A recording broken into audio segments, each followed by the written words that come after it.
So a very warm welcome to everyone who's already on the session. My name is Maya, and I work for Plug and Play Tech Center, part of the consortium here at the Seeds of Bravery project. And for some of you, it might be the first market discovery session. So it's wonderful to have you here. And we hope that you gain some valuable insights for you and your startup. Some of you already have been to our market discovery session, so it's great seeing you again. And I'm very excited that we have a lineup of 17 amazing speakers here for you today to introduce the market of Canada to you. So to give you a quick overview of what is going to happen in today's session, it's going to take about 3 hours. And we'll start with a quick introduction to what the session is about, what Seeds of Bravery is about. And then the continuing session will be divided into 5 sections with the general overview on Canada as a country. In the second session, we'll have a panel with a background on the university landscape and research facilities available in Canada. The third section will be covered with insights on the economic and the business landscape of Canada. And then we'll go into a quick 10-minute break. And in section 4, we'll continue with some legal aspects on the Canadian market and close in section 5 with a panel on the investment landscape in Canada. Quick information to everyone, the session will be recorded and afterwards is available as a recording on YouTube. And if you have questions or want to interact with the team running this workshop, please use the Q&A box that you can find in the below panel of this Zoom session. And with that, I would say let's get started. I would like to call Carolina on stage, my dear colleague, who will give you some insights on what the Seeds of Bravery project is about. Carolina, the stage is yours. Thank you so much, Maya. Hello, everyone. Happy to work on this incredibly useful resource that we think will be extremely valuable, seeing the lineup of speakers that we have here today. I will just spend a few minutes explaining the overall initiative of Seeds of Bravery. Why are we here? Why are we organizing this program?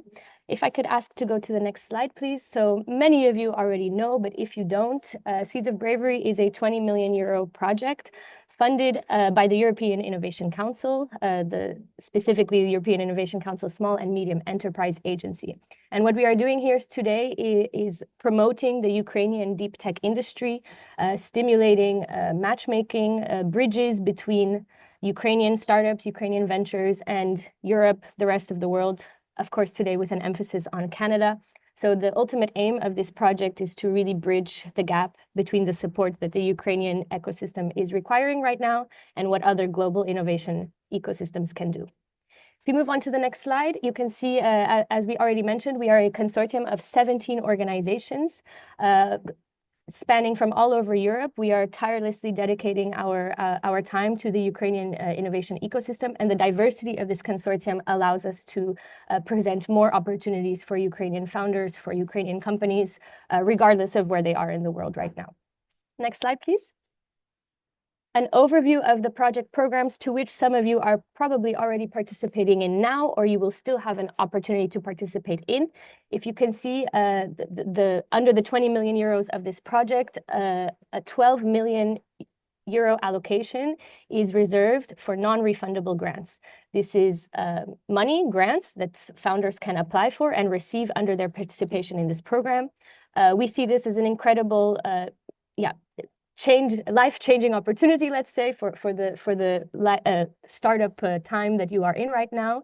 And I think the call to action here is that we will have our final open calls at the end of January. So go look at our website. There is still room to apply for one of these grants. As you can see, each startup can receive up to 60,000 euros in total grant funding.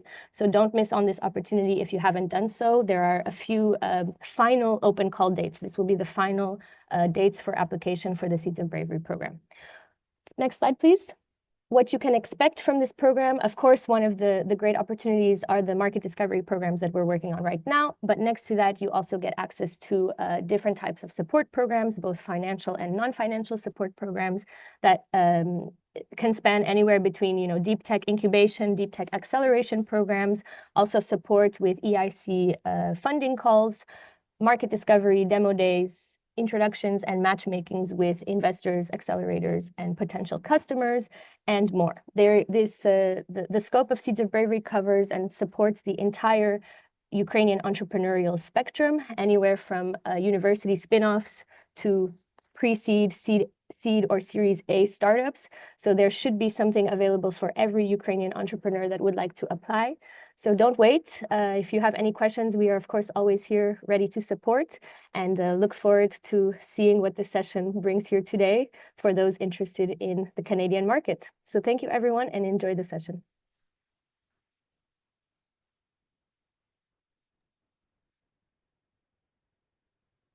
Thank you very much, Carolina. Now that we are all aligned, I would say let's jump into the first keynote of today. I would like to introduce you to Olivia Gratz. She's a market advisor for Europe and the UAE and taking care of investor services at Invest in Canada. Olivia, it's a pleasure to have you on this call. Please, the stage is yours. Thank you, Maya. Thank you and the team. I want to appreciate Plug and Play's kind invitation. It's really a pleasure to be here on behalf of Invest in Canada, give you guys a brief overview about the Canadian market. I'm going to share my screen. Please let me know when you can, if it's working. Perfect. So I thought we could maybe get started with a quick overview and introduction about Invest in Canada. For those who don't know us, we are a pretty recent federal agency. We were created back in 2018 as the federal body that coordinates foreign direct investment attraction into Canada. So what does that mean? We work very closely with both federal government, provincial and territorial partners, and also municipal partners to provide some trusting advising to companies that are looking at Canada for their next investment movement.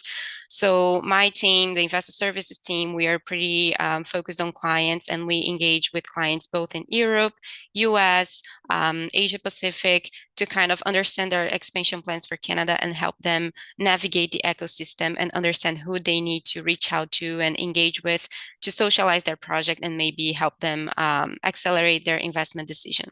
So you can see here on this slide, all the partners we deal pretty close with, both economic development agencies on the provincial level, but also partners in the academia, federal partners such as Natural Resources Canada, Transport Canada, Export Development Canada, also private sector partners, and finally the municipal partners. Now, because Canada is a federation, what happens is that all of those partners play a big role in an investment project. There are different support programs that could come from different levels of government.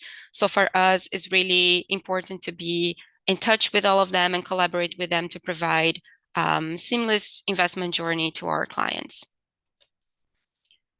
So now we would enter what I call, let's say, the elevator pitch for why Canada. I have highlighted a few slides here that show a few elements that we like to enunciate when we are discussing Canada, because we think they configure a really good strategic value proposition for why companies should think and talk about Canada. The first one, of course, Canada's free trade agreements. As we all know, Canada's domestic economy is not that big, but when you consider that we could access 51 countries through 15 free trade agreements covering 60% of the world's GDP, that makes Canada become very interesting and strategic. So I have highlighted here, of course, the three most important or maybe impactful free trade agreements that our clients are very interested in discussing and exploring. CUSMA, of course, with United States and Mexico, CETA with European Union, and the Trans-Pacific Partnership as well to access that market. Of course, we may see some developments on the CUSMA agreement and trade, new trade tariffs have been announced by President Trump. So we need to see how that's going to be evolving in the coming years. Of course, there's the Canadian election next year as well.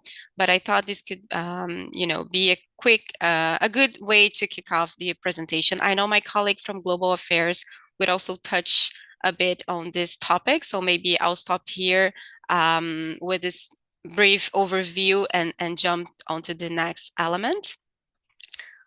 which is lowest tax rates on new business investment out of G7. So as you can see from the graphic, Canada has a lower marginal effective tax rate metric, even lower than OECD average, but also compared to United States, France, other European countries, and even Japan, Canada offers a really competitive marginal effective tax rate. Of course, there are some key points mentioned on these slides that applies a lot to advanced manufacturing and machinery imports, and how those capital investments are under a privileged situation here in Canada, and that enables that marginal effective tax rate to go below 17%. But I think this is also something that really is interesting to companies, especially exporters and especially advanced manufacturers, to kind of see how Canada is positioned as opposed to OECD countries and also United States.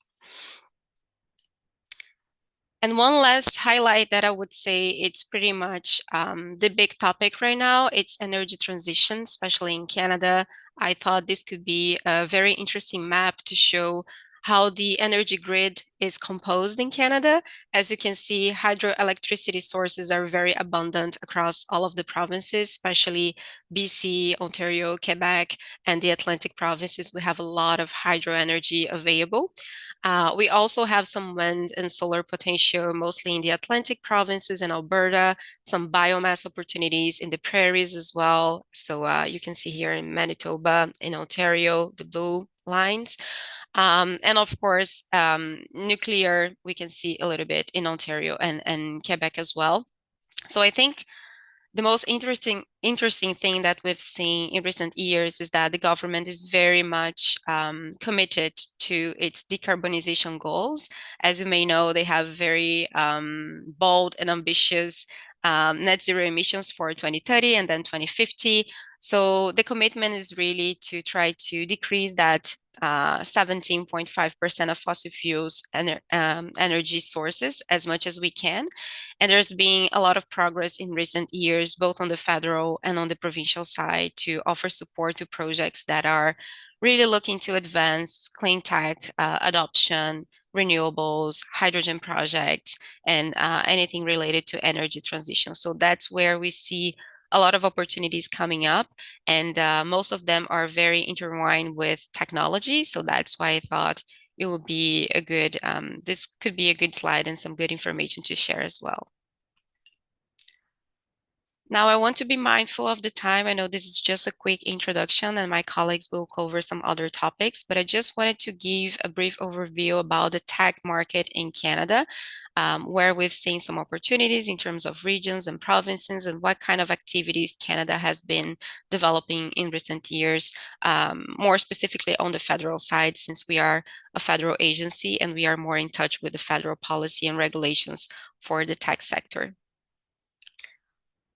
What I would highlight first off is, of course, talent. This is a big selling point for Canada, and the fact that we have seen so much growth in tech workforce. It's really interesting. It has grown much faster than the US in recent years, around 30% since 2019.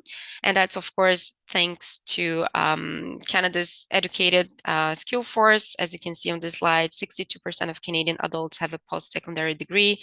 Also some really interesting immigration policies put forward by Canada to kind of attract international workers, especially skilled workforce. And of course, some initiatives on both the provincial and federal side to attract workforce that would foster innovation and bring some, new capabilities in some key sectors within the tech market. So I think this slide is very interesting because it showcases where the large markets, small markets, and the next 25 potential markets are. This is according to CBRE's 2024 Tech Talent Report. So it's important to make a distinction here. The large markets are the ones considered over 50,000 workers in the tech sector. So we have in Canada, Toronto, Montreal, Vancouver, Ottawa, and Calgary as the biggest markets. Small markets that have been growing steadily, Quebec City, Edmonton, Waterloo region. And finally, the next 25 markets that we see a lot of potential to grow in the coming years, Halifax, London, Ontario, and Winnipeg.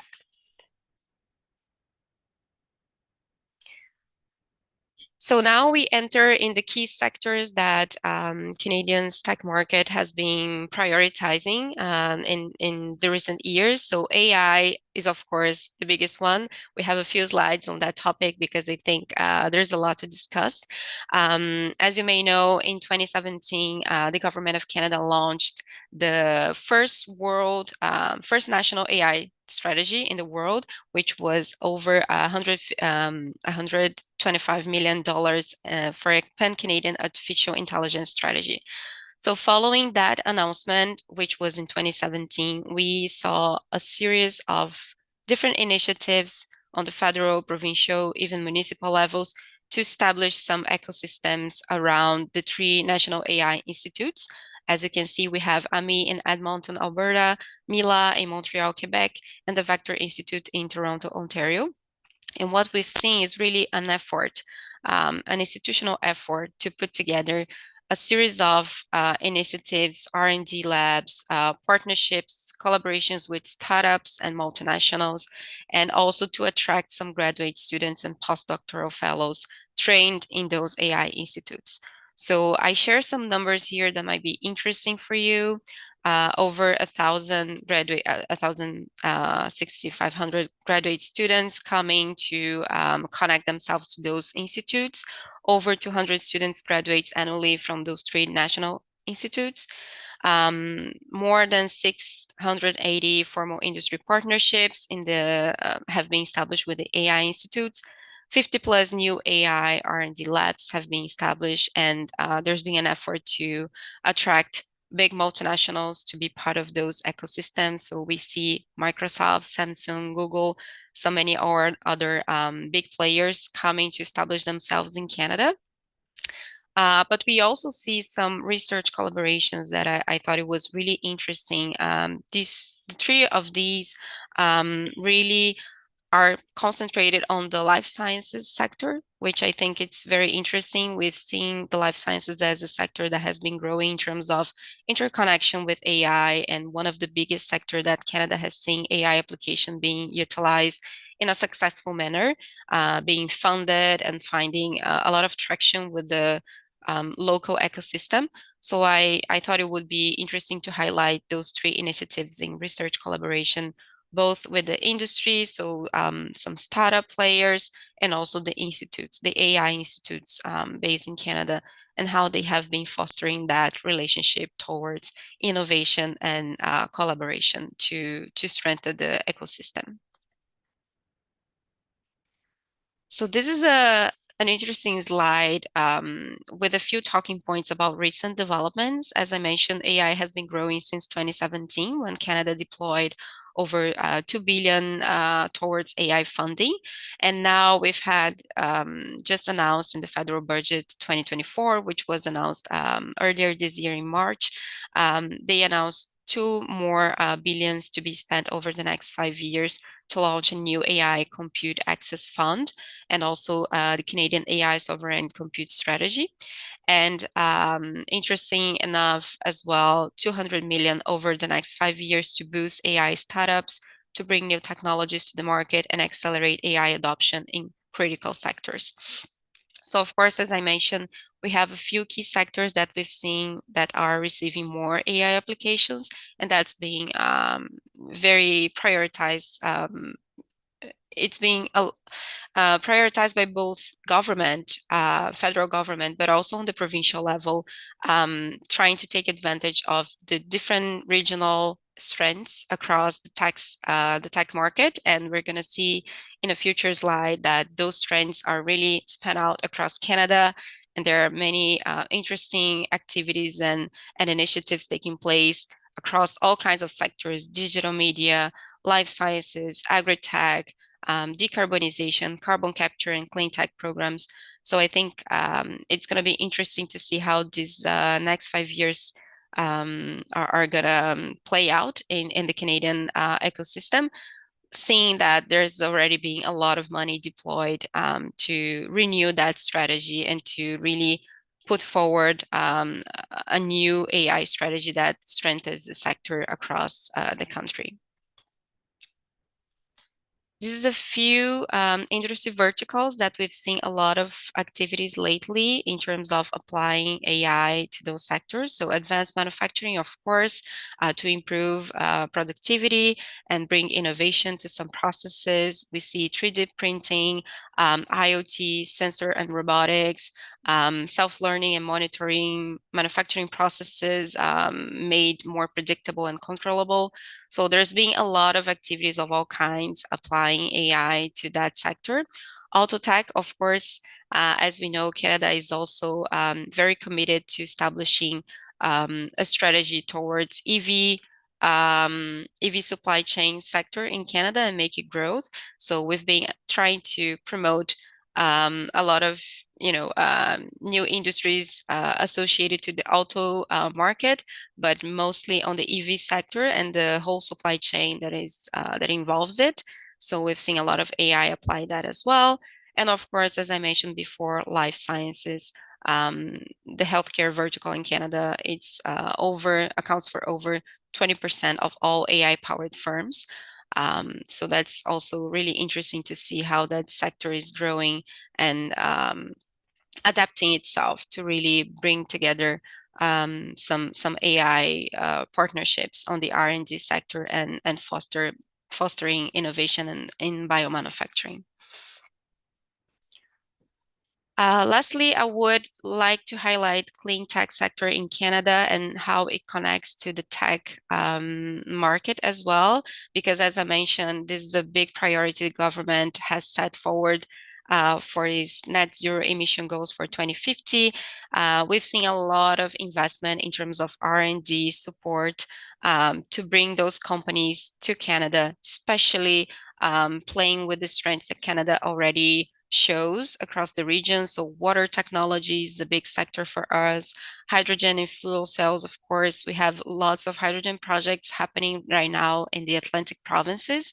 And it's really creating a new ecosystem to support all kinds of players, suppliers, related partners that could benefit from that industry. And finally, of course, carbon capture, utilization, and storage. The federal government has put forward an initiative to support those programs called investment tax credits, which are going to take place this year for the first time. And one of them is specifically dedicated to carbon capture, utilization, and storage projects. And most of them are targeting tech companies that are really contributing to bring together new methods of CCUS, new technologies, cutting edge projects in both Alberta, British Columbia, Saskatchewan, but really all the Canadian provinces are looking to attract those kind of projects, especially on the renewables, solar, wind, hydrogen, and on the carbon capture technology side. So here's a few examples of clean tech activities that were recently launched and announced. Between 2022 and 2024, we had these recent investments in those sectors.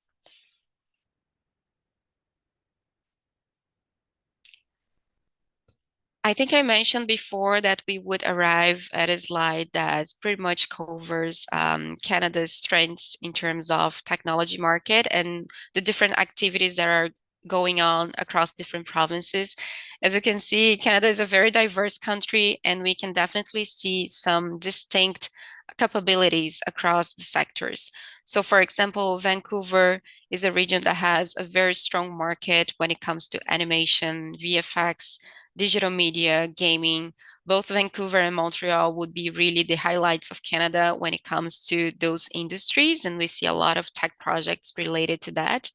Calgary, for example, we have quite a few water and wastewater management projects, agri-tech projects, industrial IoT. So that's also playing with the regional capabilities when it comes to those sectors.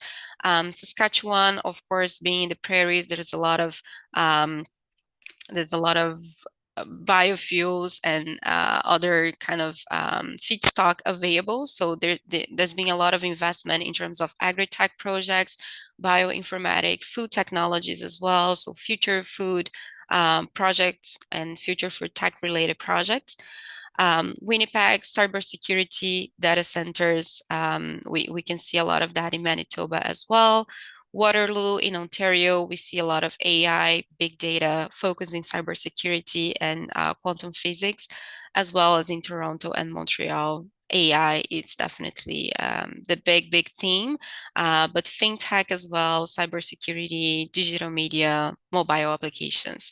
And finally, Atlantic Canada, we've seen a lot of potential and activities in cybersecurity, IoT, ocean tech, and also life sciences as a way to connect both innovation and sustainability in those sectors.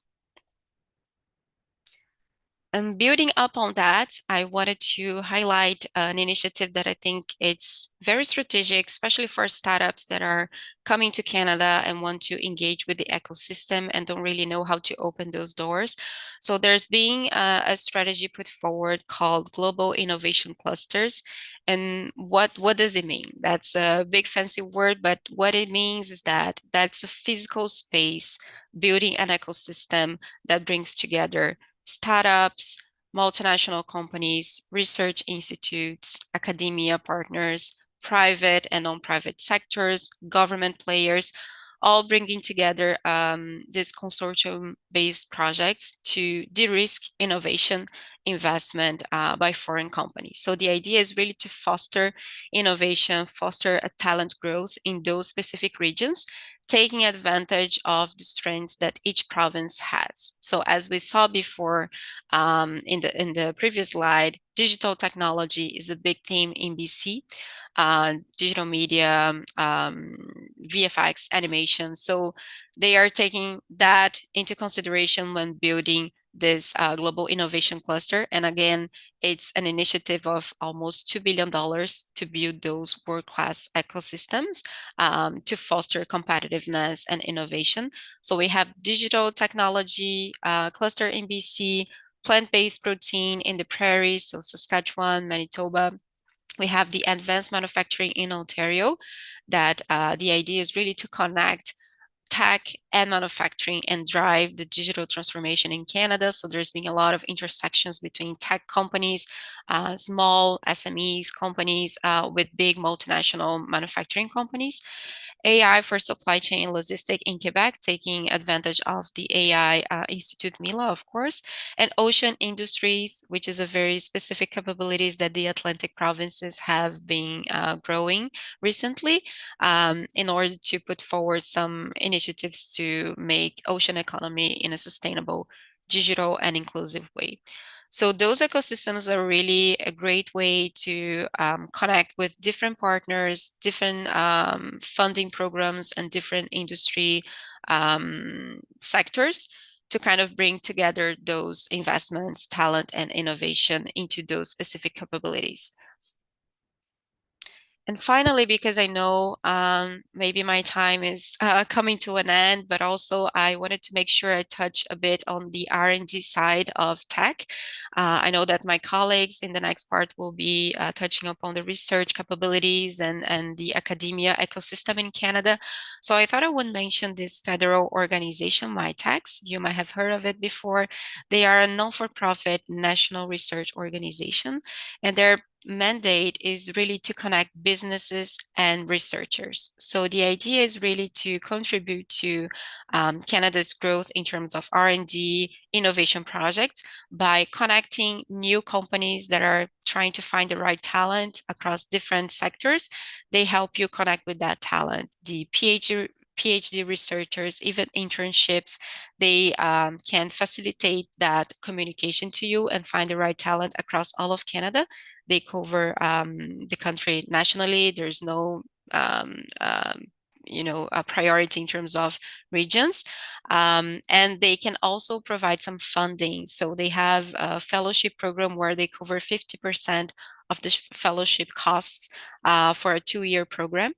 And they can also help you find the right talent and provide some assistance with hiring program and find the skilled talent and collaborative partnerships across all sectors of tech, but specifically for R&D activities. They have leveraged between 2022 and 2023, they have leveraged over 200 million awarded federal funding into more than 370 million of investment into the Canadian innovation ecosystem. So I thought this could be a good organization to give a shout out. They work a lot with both small and big companies, and it's a really interesting network to be part of because they can connect you with different players and stakeholders in the innovation ecosystem and really help you find the right talent and advance your R&D capabilities. So with that, I'm finalizing my presentation. I hope I didn't take too much time. Here is my contact details. Again, we are happy to support expanding companies into Canada. Of course, we work on the federal side, but we are also collaborating very often with provincial and municipal partners as well. So we'll be happy to take part in any conversations that advance in the future. And hopefully all of you have gained some important insights or some interesting information to digest a little bit. I'll be happy to share my presentation at the end of the program so you can have access to this. I know it was a lot, but hopefully it was helpful, and I look forward to advancing any discussions that might come in the future. Thank you so much for your time, and let me know if you have any questions. I'll be happy to chat. Thank you very much for this insightful presentation, Olivia. Very much appreciated. I think it's super interesting that you highlighted some national advantages of the Canadian market, and as well as this cluster initiative. I think is very much valuable to know for the audience. Just to say again, like we had more than 100 registrations for the Canadian market, so it's very much of interest for the Ukrainian startups. And due to different circumstances, they might not have been able to dial in today, but they will all receive the link to the recording later on. So in case there are questions coming up, we will make sure to forward them along to you. But if there's anyone in the audience right now that has a question, please don't hesitate, don't be shy, and use the Q&A function that you can find in the bottom bar of this webinar. And you can submit your questions there, and we will read them out and answer them right away. So maybe let's take 2 minutes to see if there are questions at this point in time. And if not, we will continue with the session and move on to the next section of the workshop. Okay, well, if there are no questions, a big thank you again for taking the time and for this very interesting presentation. And then I suggest we continue with the second section of this workshop. I will go ahead and share my slides again quickly, because I would like to introduce the moderator of section number 2, Olga. And Olga is Chief Matchmaking Officer at Cyber Innovate. She has 10 years of experience in the Canadian tech sector, specializing in IT projects and management, and also on digital transformation projects. And it's a pleasure to have you here on this call today, Olga. And I will hand the moderation over to you to introduce the panelists for this section number 2 about university and research facilities in Canada. Thank you, dear Maya. Hello, everyone, and thank you for joining us despite the time zones. For our Canadian friends, I hope the coffee is strong.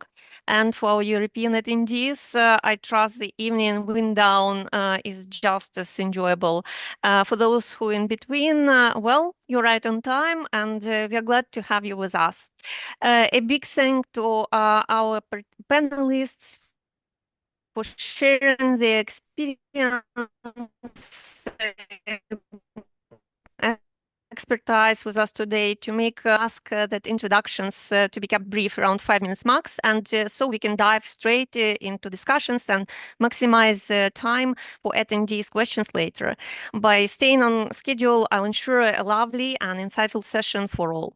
Let's get started. Canada has built a reputation as a thriving hub for innovation, with its unique blend of supportive ecosystem, diverse talent pool, and a global outlook that fosters creativity and collaboration. Today, we'll explore what makes Canada such a fertile ground for startups, from its access to funding and government support to its entrepreneurial mindset and inclusive culture. And throughout this webinar, we'll hear from our panelists who bring a wealth of knowledge and first-hand experience from Canada's dynamic startup scene. Now we are diving into the facilities and resources that fuel the startup success in Canada. On this panel, we are fortunate the world of incubators and the entrepreneurial journey itself. That's my great pleasure to introduce our first panelist, Pan Alexander Romanko. I've seen you among the attendees. Pan Alexander, are you here? Do you hear me? Yes, I am. Hi. Hello, everyone. Hi. Hi, Pan Alexander. Nice to see you again. With an impressive career spanning academia, industry, and community leadership, Pan Alexander is truly a force to be reckoned with. And currently, he serves as an associate director at SS&C Technologies Canada. Alongside this role, Pan Alexander shares his experience as an adjunct professor at the University of Toronto, American University Kiev, and the Ukrainian Catholic University in Lviv. And beyond his professional roles, Pan Alexander is dedicated board member of the Ukrainian Canadian Congress in Toronto, making an indelible impact on the Ukrainian community in Canada. And simply put, he's not just a leader, but a legend within the Ukrainian community in Canada. Pan Alexander, thank you for joining us, and floor is yours. Yeah, Olga, thank you so much, and thank you so much for organizing this webinar. So the Seeds of Bravery is really a very valuable project for Ukrainian startups. And I would like to concentrate basically very briefly on a couple of items. So first, Olivia in her presentation mentioned Mitex project.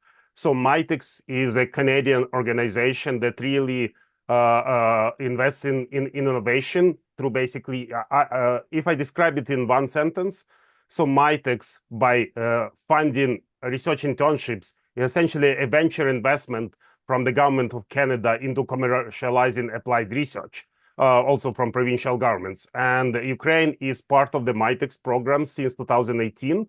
So we had 200 interns from Ukraine doing research internships at Canadian universities before the full scale was started, and more than 600 Mitex research interns doing research internships at Canadian universities and Canadian companies since the full scale was started. And Mitex essentially what it does. So if you, as a Ukrainian startup, would like to collaborate on an R&D on the research and development project with a Canadian university, one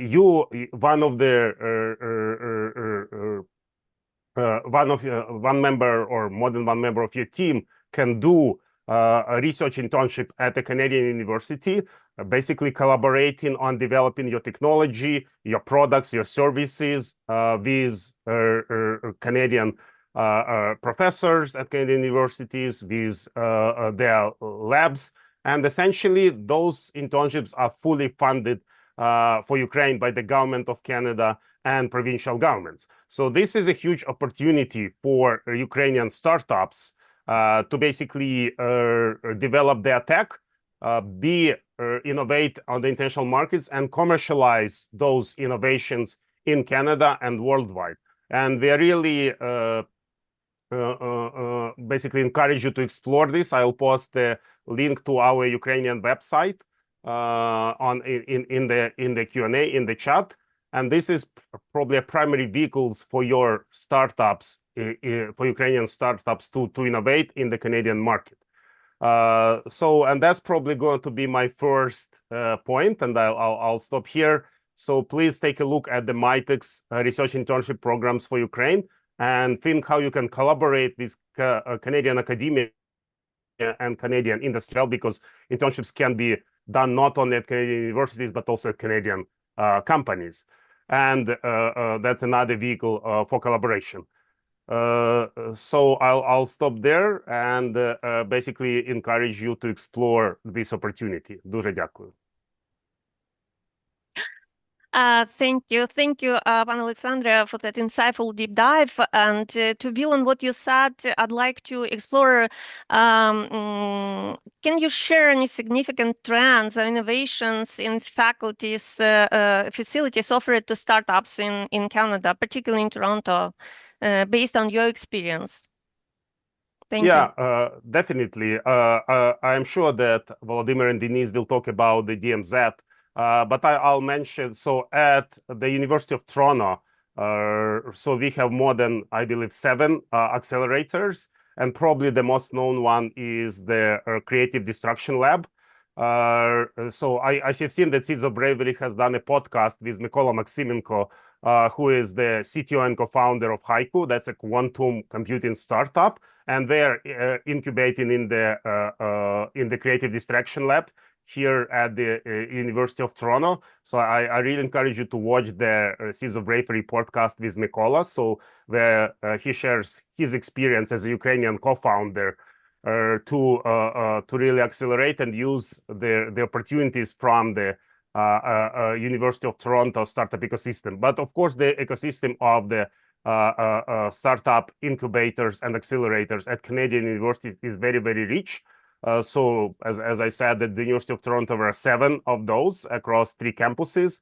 At other universities, it's very similar ecosystem. So you have an opportunity to come over here and basically go through one of the incubation or acceleration programs and to get access to the Canadian market, and as well, of course, to the US market. Thank you. That's very interesting. And how do you see the perspective of collaboration between academia and industry in supporting startups? Yeah, basically, this is a very important challenge because innovation is the key. So I have a privilege to lead at Ukrainian Canadian Congress. We have a innovation, education, science support committee, and I'm leading this committee. So we're essentially doing what you all guys doing to some extent. We're doing the matchmaking between Ukrainian teams and Canadian opportunities, let's call it that way, including, of course, defense tech, which is very, very important for us at this stage to win the war. And especially AI, basically AI field. So I'm working in AI myself. I was with IBM for 8 years, for SNC Technologies Canada. We are doing AI for finance, and we are in constant talks with Canadian AI research institutions, for instance. So Olivia mentioned Mila, Vector Institute, and many others. So we know that Geoffrey Hinton from the University of Toronto was awarded the Nobel Prize this year. So I would, that's why I would really concentrate on the AI field, and I know Ola will comment more because her startup is really the in the AI field. So basically, we really want you to innovate in such field as AI, and for this, feel free to reach out to us. Of course, you're getting great support from the Seeds of Bravery program, but we really would like you to find innovative collaboration opportunities with Canadian companies, Canadian universities, Canadian accelerators and incubators, and we're here to help you to navigate this ecosystem and to really enter Canadian markets. So there are many other opportunities that we'll not have a chance to cover, but we'll definitely feel free to reach out to us, add us on LinkedIn, and we'll be helpful you to find innovative collaborations with Canada. Thank you, Pan Alexandra. Thank you. We will come back to this thoughts later on. I would like to proceed with the panel session, and today we have a special guest. We have Denise Selyabaioglu. She's Denise. Are you with us? Yes, hi Olga. Yeah. Hi Denise, nice to see you. And Denise is a senior programs lead at DMZ Toronto. Pan Alexandra mentioned already this very famous incubator in Canada. It's a world leading incubator for tech startups around the world, based at the university, former Ryerson University in Toronto. It helps startups build great business partners by connecting them with customers, capital experts, and the community of entrepreneurs and influencers.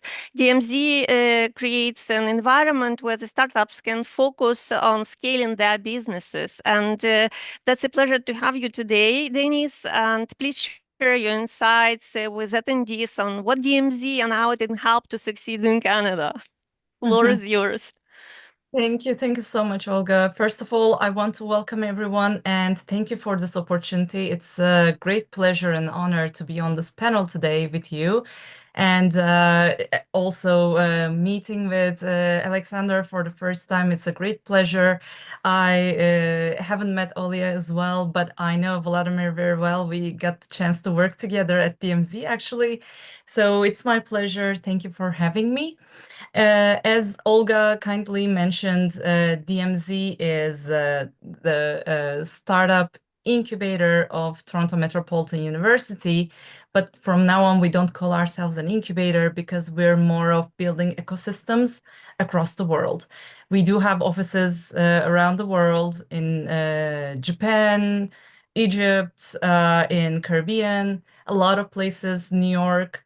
And what we're trying to do is that not only create programs for startups to scale, but also help these different global ecosystems to build bridges.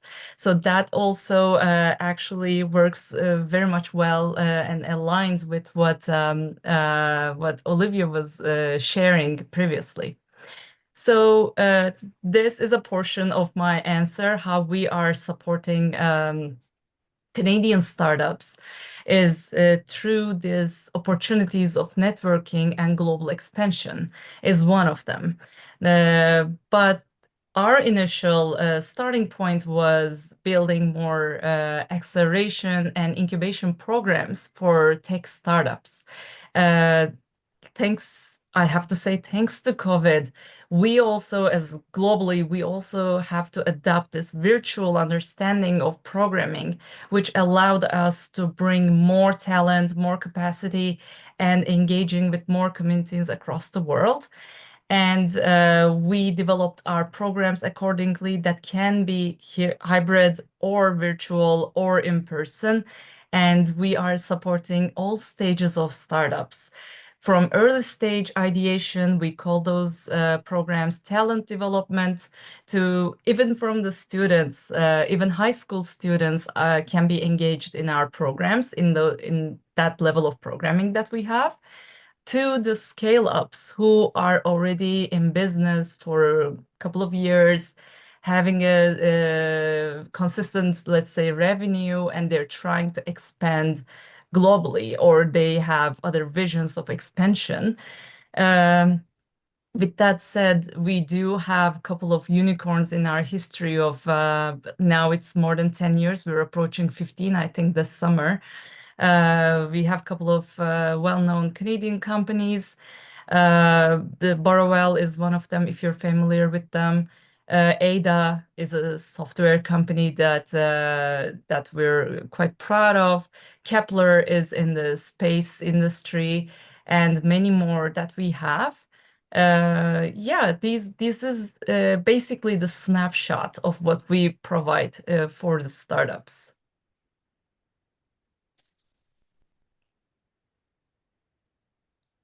Olga, I think you're muted.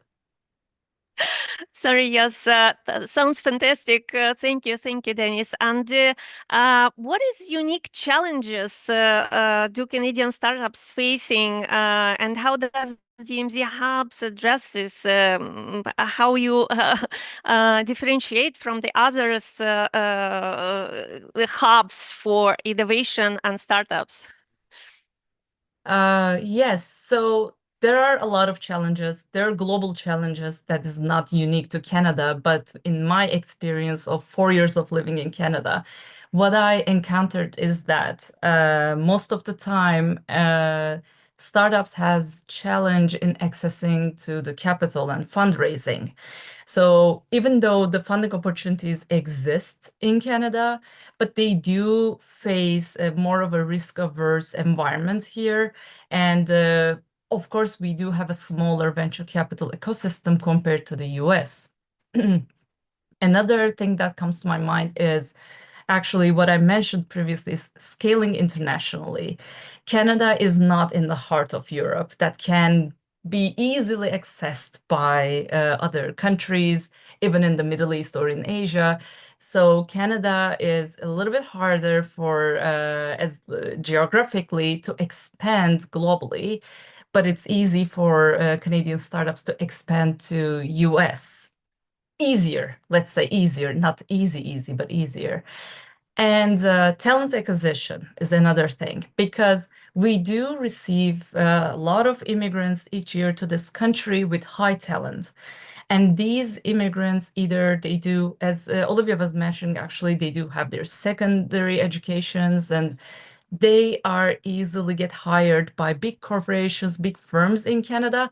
They're not necessarily looking forward to have a position in a startup scale.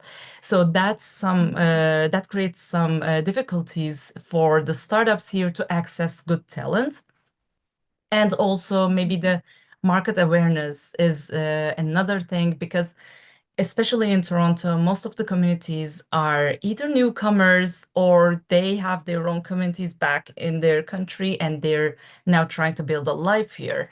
And creating a brand visibility is a challenge for them, especially in the industries that are dominated by global players. So very quickly, how DMZ helps in these circumstances. So with the fundraising support, DMZ provides an investor relations or very hands-on investor relations support that we provide demo days, or sometimes we do have just like a speed dating context of matchmaking with the potential investor venture capitals. So instead of startups trying to find the right contact, DMZ already knows who might be the best for them, and we do facilitate these talks. Of course, it's at the end of the day, it's the startups and the founders' duty to prove themselves to the investors, but we do provide the base for them. We do have international expansion programs that I mentioned that they can scale beyond the borders of Canada. We do have offices in a lot of countries. If you would take a look at our website, you can see our global offices. And sometimes, even though if we don't have a global office, with our connections, we do have quite strong partners that we can still facilitate some conversations in the region. Talent development, we do develop our own talent, as I mentioned, even the students that are participating in our programs. But apart from that, being a part of a university helps us to find the good talent here too. And we provide these introductions and also networking opportunities. We do create a strong network globally and also in the space with the tech partners like Google, Amazon, and the other names as well. So we do facilitate all those. Great, thank you, thank you. That's really great to know. And do you have some special programs for Ukrainians? We don't have a special program addressing Ukrainians, but our programs, they are not made as a cookie cutter program. It's not same for everyone. So this is where actually Vladimir can also contribute in his answers, because I used to work with his former startup, and as a Ukrainian startup, what we brought to table is understanding their own unique challenges, given the recent geopolitical challenges that they had, and we tried to come up with resources and facilitations for them. What we did in this example is that the startup's name was Handy AI, and with Handy AI, we developed a dedicated mentorship support. So they needed extensive support on sales, and we have experts in residence. So we connected them, they developed their sales strategy. And since they were new in Canada and they had a good standing point in Ukraine, but starting from ground zero in Canada, we supported mostly them with PR and marketing. So these are the little things that we can tweak based on each company. And when we see whatever is the need, we can provide the support there. Yeah, that's great. Such little things bring to the big success finally. Thank you. And what could you advise, could be your advice to the startups struggling to access the right facilities or networks? 100%. So if they are here in Canada or even not, reach out to the incubators, accelerators. There are Canadian ecosystem is a little bit different. There are a lot of different institutions. So DMZ is regarded as a campus-linked accelerator. We also have regional innovation centers. Mars, if you're familiar with Mars, is also a U of T affiliate. It's one of those. So try to find these wherever your sectoral strength aligns with these institutions and leverage their resources, leverage their network. Definitely utilize government resources. Definitely have asked for Olivia's presentation on this and research more on the IRAP, SHRED funding, EDC, BDC, all these resources that you might find. And MyTax was a great example in this as well. Try to leverage those. Participate in pitch competitions, even if you're not in the country, still apply for those pitch competitions, hackathons, and definitely utilize the conferences. We used to have Collision in Toronto, but as of this year, it will be a web summit in Vancouver. If you have a chance, definitely visit there, and you will create a lot of network. Of course, focus on the community building through academia as well. So university link accelerators like us or Creative Destruction Lab could be good resources for the startups who wants to reach out to academic power as well. So these might be the initial things that comes to my mind that can support the strong building of networking here in Canada. Thank you, Dennis. That's a good point to start from for searching. And I hope that clarifies a lot of things for our attendees today. And I'm thrilled to welcome Mr. Volodymyr Demyanenko, who was mentioned several times today. Pane Volodymyra, do you hear us? Yeah, I am. Hi, Olga. Nice to meet you. And I would like to present Pan Demyanenko, who is a dynamic entrepreneur and innovator with over 20 years of experience in tech. He is an engineer by trade, but has proven track record of advising digital platforms, including his work at Handy.ai. As the founder of the UA Tech Canada community and a sought-after speaker at events like Big Money Conference, he's not just a successful entrepreneur, but also a community builder and thought leader. Now he's focused on developing his latest venture, Artifice.me, if I'm not mistaken. And the exciting startup currently part of prestigious acceleration program at DMZ and promises to be another impactful project in his impressive portfolio. Pane Volodymyr, floor is yours. Yeah. Thank you, Olga. Yeah, I'm a serial entrepreneur, and I know few guys from here, and yeah, totally with Dennis, we work with DMZ, and Dennis was our first program lead in DMZ. It was very helpful. Thank you, Dennis. You invite us to all guys, and of course, I know Alexander. We met a lot of here in Toronto. But I don't know Ola. Maybe Ola we need connect and you invite you in our UATech community. Yeah. What questions I need to answer, Olga? Okay. Yeah, I'm prepared to to dive into the entrepreneurial spirit.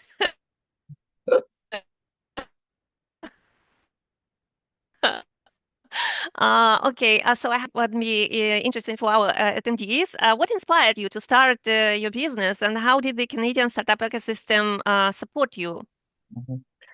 First of all, I was inspired in Collision. Dennis mentioned that conference. It's a huge conference like Web Summit in Europe. And when we went on Collision, we was built our business Handy.ai in the US market. But after Collision, we decided to stay in Canada, and because it's was not only about conference, it was about people. And for example, we met Matthew, CEO of 111 Accelerator, or Kate from OCI, and this guy guide us for all ecosystem. And after that, we was inspired Canadian ecosystem and decided to work here in Canada with my previous project, Handy.ai. No regret. No regret. Yeah, totally. 2 years. What in your mind, what was the resources or programs were the most helpful during your journey, successful journey? You mentioned Collision, you mentioned DMZ, but maybe something else. Oh, so many resources we use here. It's a Ontario Service of Center of Innovations, Ontario Center of Innovations. A lot of help us to connect to other organizations. For example, they invite us to NORCAT Accelerator in Sudbury or other, maybe on. I don't remember totally, but maybe with DMZ we connect because of OCI too. It's very helpful for us. Google for Startup Canada, we work a lot with Google in Poland and continue working with Google here in Canada. Of course, DMZ, because with Handy we work there more than a year, and yeah, it's me personally, like I think I live in DMZ offices because 24-hour spaces in the center of downtown. My tax program, we use my tax program for collaboration with our European partner. We use some grant from my tax. And yeah, we connect with IREP, who mentioned that. IREP support us with, especially with connection with some enterprise communication, enterprise company. Yeah, it's all. And would you give us like maybe a couple of words, if you can, about the UA tech community? That's something unique for Canadian IT landscape, and can it help somehow to Ukrainian startups to expand in Canada?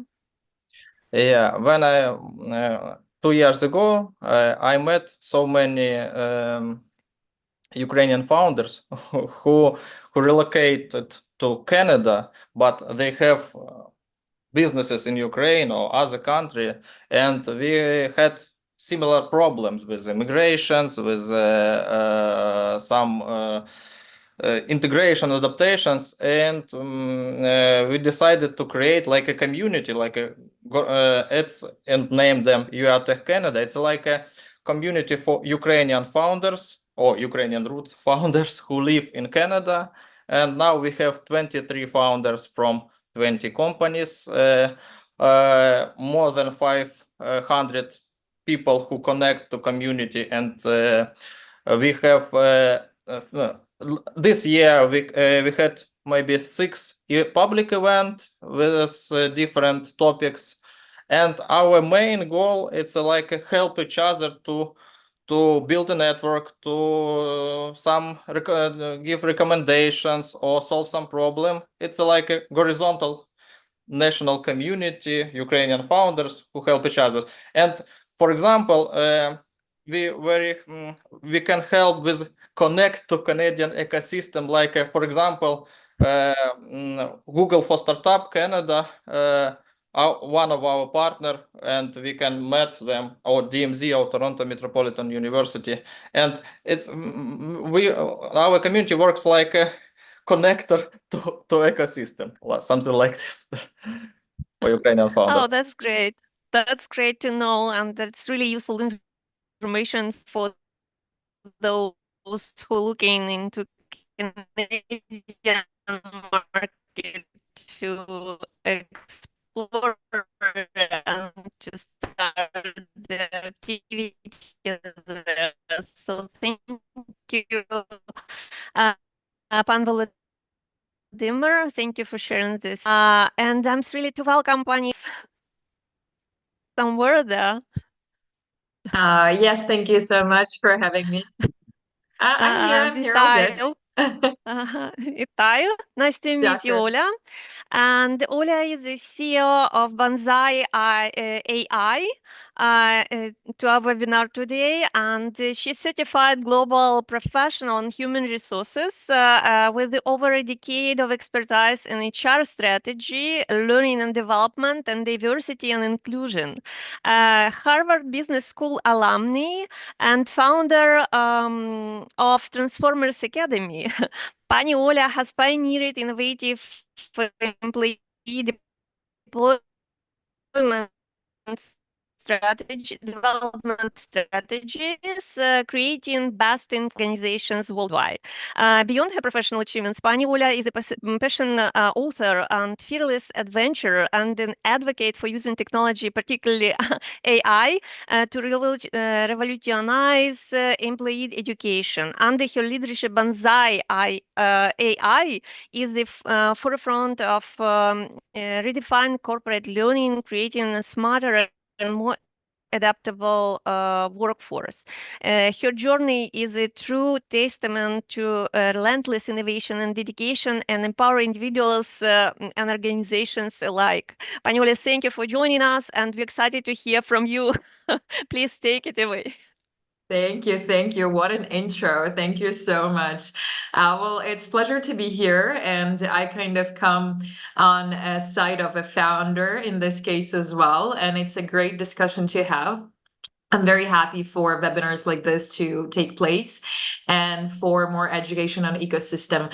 On my side, I've been in Canada for 11 and a half years now. I've been born and raised in Ukraine, and I went through a whole journey of immigration. And honestly, I think what's happening right now here is extremely important, because even though I've been in Canada for such a long time, as a tech founder for the first time, so before tech journey, I had more flower businesses, rentals, different things on the side. But tech journey is a different type of business. And when I've entered the space, I had to learn a lot from scratch.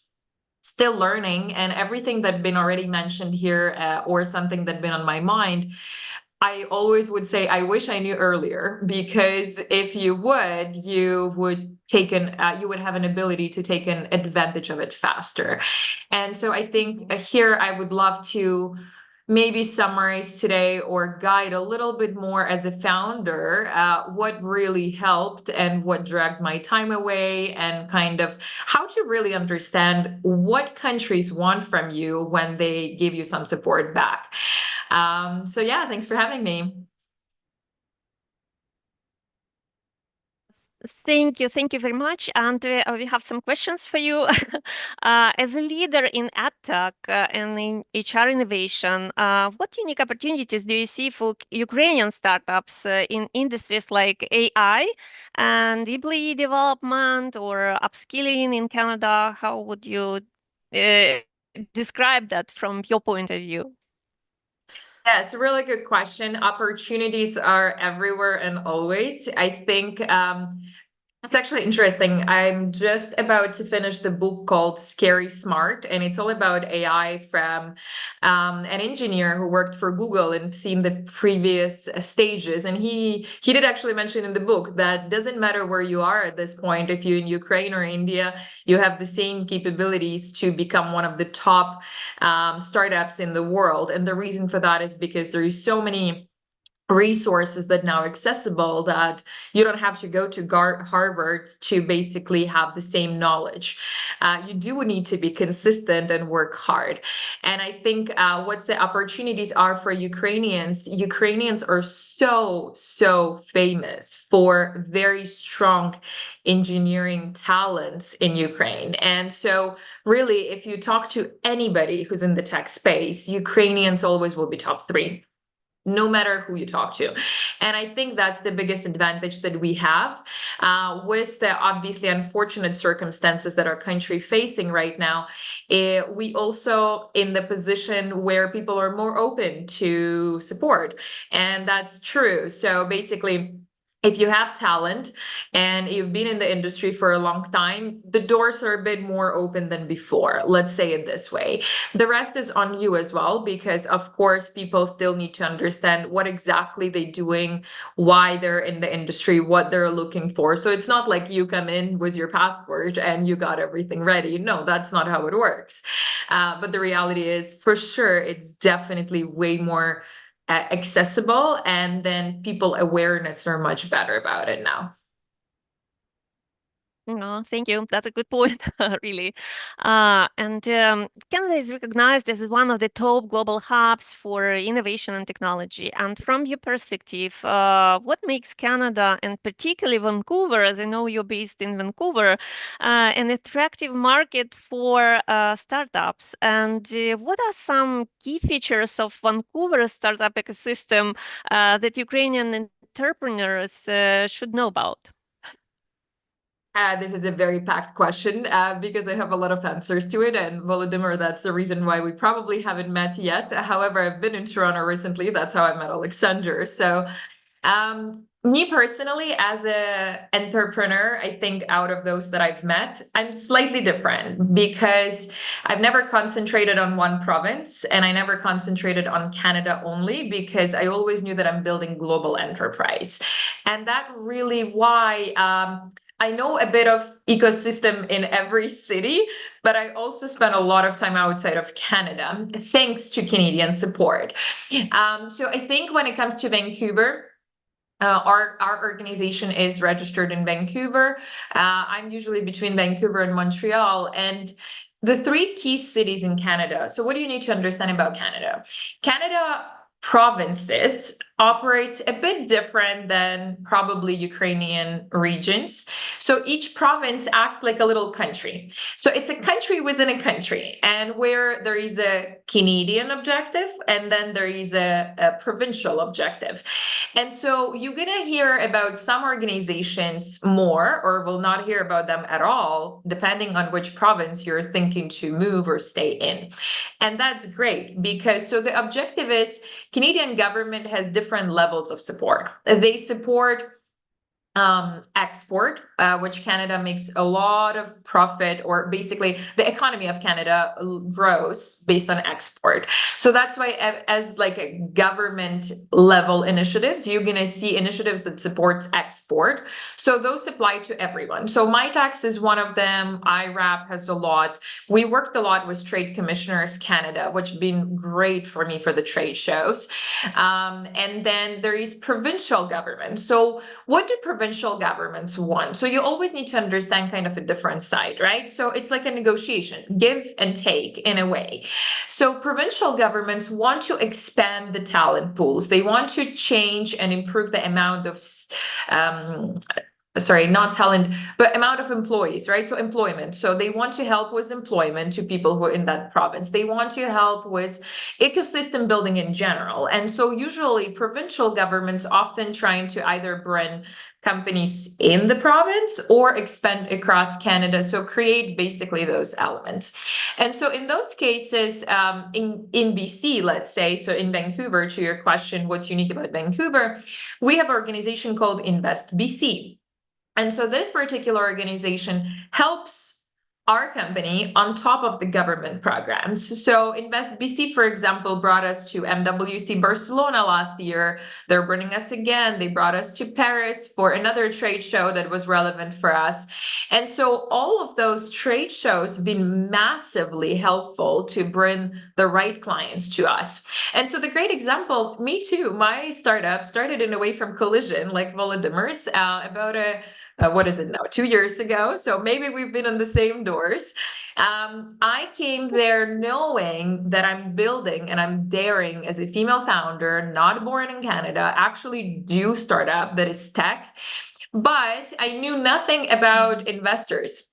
And so the first time I came to Collision in Toronto, I was learning, how do investors think? How do they explain AI? I already used it at that time, but I wanted to understand how they see it. And so at that time, Collision was exceptional conference for me. I got inspired. I got all of my answers, how to find co-founders. just a year later, Collision became not the conference for us because our clientele was totally different. We moved from, let's say, entry-level companies to Fortune 500 companies, different conversations. And again, we only discovered this because of all support of different players in the market. So it's like a puzzle, and it could be overwhelming at first. So suggestion number one, never concentrate on all provinces all together. Pick your province, learn about it, understand what startup you're building, understand where the strongest community for it. And so to your question, Olga, let's say Vancouver, Montreal, Toronto. Toronto has probably the best ecosystem at this point to support companies, but it also has the most people living in the province. It also has the most companies being born there. So it's like a volume city, right? That's why it's been called mini New York. Where Vancouver, on another side, much, much smaller, but then the advantage of Vancouver, and it backs up Denise's point about expansion. Vancouver is very, very close to Asia and California. So there is two big benefits of it. Expansion to Asia is much easier from Vancouver. You have talent who speaks those languages. And then California on the bottom is basically where you have such a massive ecosystem of investors. And it's, to Denise's point again, like there is always a battle between US and Canada in terms of investment. And there is a common trend where a lot of companies would start in Canada, but they might eventually migrate to US. So Vancouver opens you that door, where on another hand, though, because Vancouver is small, you better really know your community, work with your community, and adapt to Canadian communication, I would say. I think if there is one of the biggest advices that I've ever gave to anyone to succeed in anything, learn culture in the country you're planning to build the business in, because without that, no matter how talented you are, what you have, grants, you're not going to make it.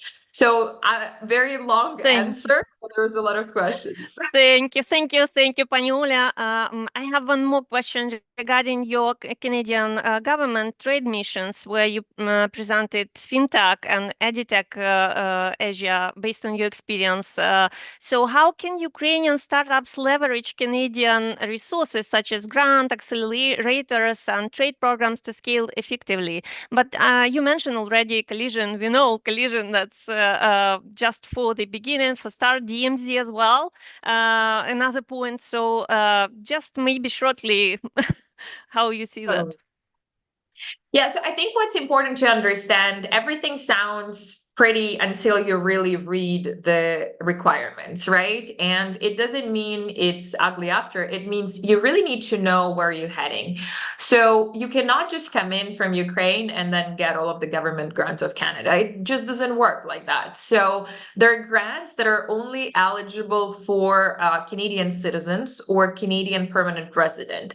You might not be the Canadian citizen or permanent resident, and you might say, oh, why am I sitting here? Well, you might want to add a co-founder who is, because then you can get a lot of benefits for it. Let's say it doesn't mean necessarily that it has to be all of the co-founders. Let's say in our case, I've been the only Canadian co-founder, and then two of my other co-founders were Ukrainians.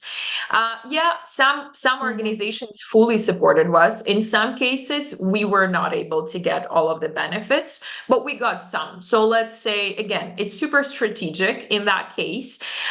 There's other organizations. I really love Scale AI, for example, that is not really attached to all of the programs that we all talk, because when you research, they're a bit of a different type of organization. But so far, they've been massive because they specifically concentrate on AI. They've brought us, they've selected us as top 60 Canadian companies for the first trade mission, after which they recognized us as top 100 AI Canadian startups last year. But they also paid for our expenses to the trade shows and back, no matter if it was Canadian co-founder or if it was non-Canadian co-founder. This was the first organization that kind of removed that barrier. And that being said, on another hand, you want to relocate to Canada, right? So really, to get the benefits, somebody has to be in Canada. At least from the government support that I know about, that's the suggestion. I know that our time is out, so I'm going to stop here. Thank you, pani Ola. That was fascinating, and we learned so many interesting things. And I think we have some questions in our question and answer session.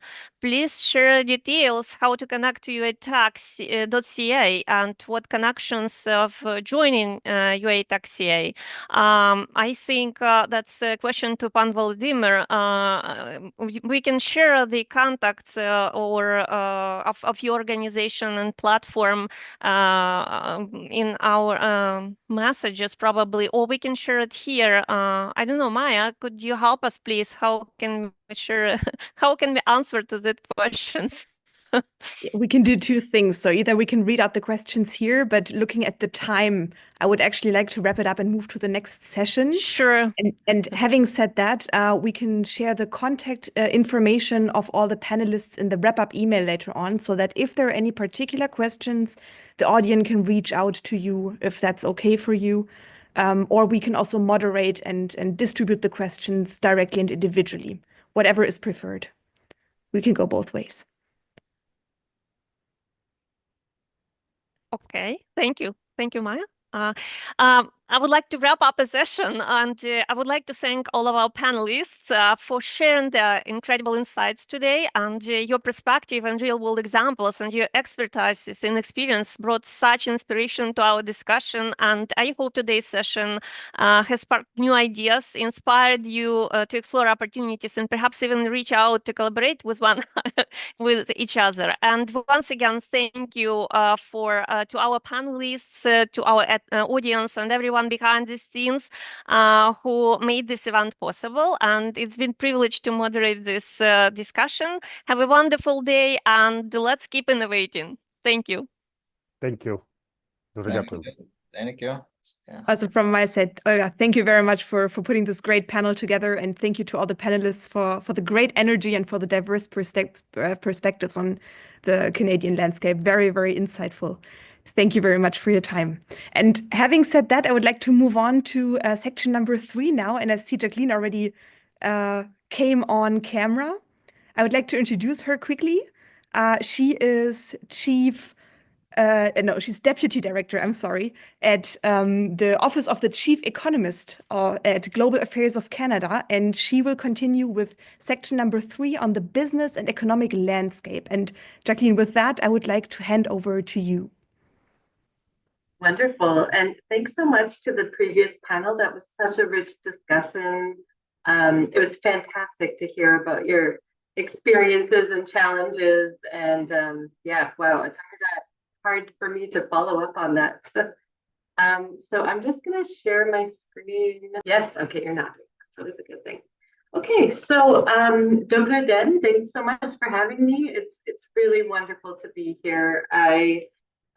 I've had the pleasure of visiting Ukraine on several occasions, both in the Dnipro region and the Lviv region and Kyiv, of course. And it's an incredibly beautiful country, wonderful, really persistent, dedicated people. And I just really welcome the opportunity to help hopefully encourage us to build some stronger economic links together, because I think, well, I know that we would both really benefit from that. So yeah, as Maya explained, I work in the Office of the Chief Economist. I'm an economist by training, and so you're going to see a lot of charts, you're going to see a lot of data. I wanted to share with you a bit about the structure of the Canadian economy and some recent trends, just so that you can go into this market more aware.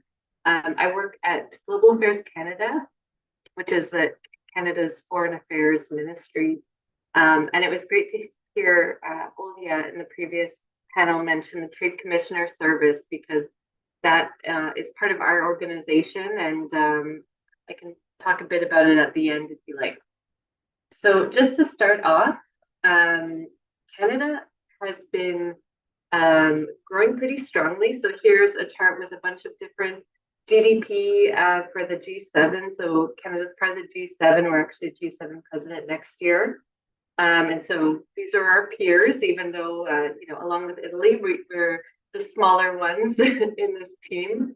But nonetheless, we in 2024 are estimated to have grown the second fastest after the US, benefit greatly from the US economy. It's our closest neighbor. It's a massive economy. And so when they do well, we generally do well as well. And then next year, the IMF has us forecast to be the growth leaders of the pack. And that's due to an expected increase in consumption, consumer buying power, and business investment both of those due to lower interest rates. And then they also expect that our demand for our exports will remain quite strong next year. So Canada's very economically stable, and we have a well-managed economy. It's an open economy, of course, but our debt is quite low. Out of the G7, we have the lowest net government debt as a share of GDP. And so, of course, that means lower debt repayments and in theory, at least more money to support individuals, citizens, businesses, etc. Our inflation is extremely stable. It did go up a couple of years ago, just like a lot of places around the world. But if you look back even several decades before that, it really is kind of a boring trend, which is what you want for inflation. It really hovers around 2%. And even when it did raise quite a bit a couple of years ago, the Bank of Canada was able to bring it down under control through their policy measures fairly consistently. So a little bit about Canada's economic structure, because we are, I was comparing a lot to the other G7 countries, but for an advanced economy, we are a bit different in the sense that we are, compared to our peers, a lot more concentrated in natural resources, So, and of all types. So we have a lot of metals, precious metals, base metals, gems, stones, you name it. We have a very rich mining activity here. Lots of oil and gas extraction. And then, of course, we have a vast agriculture and forestry sector.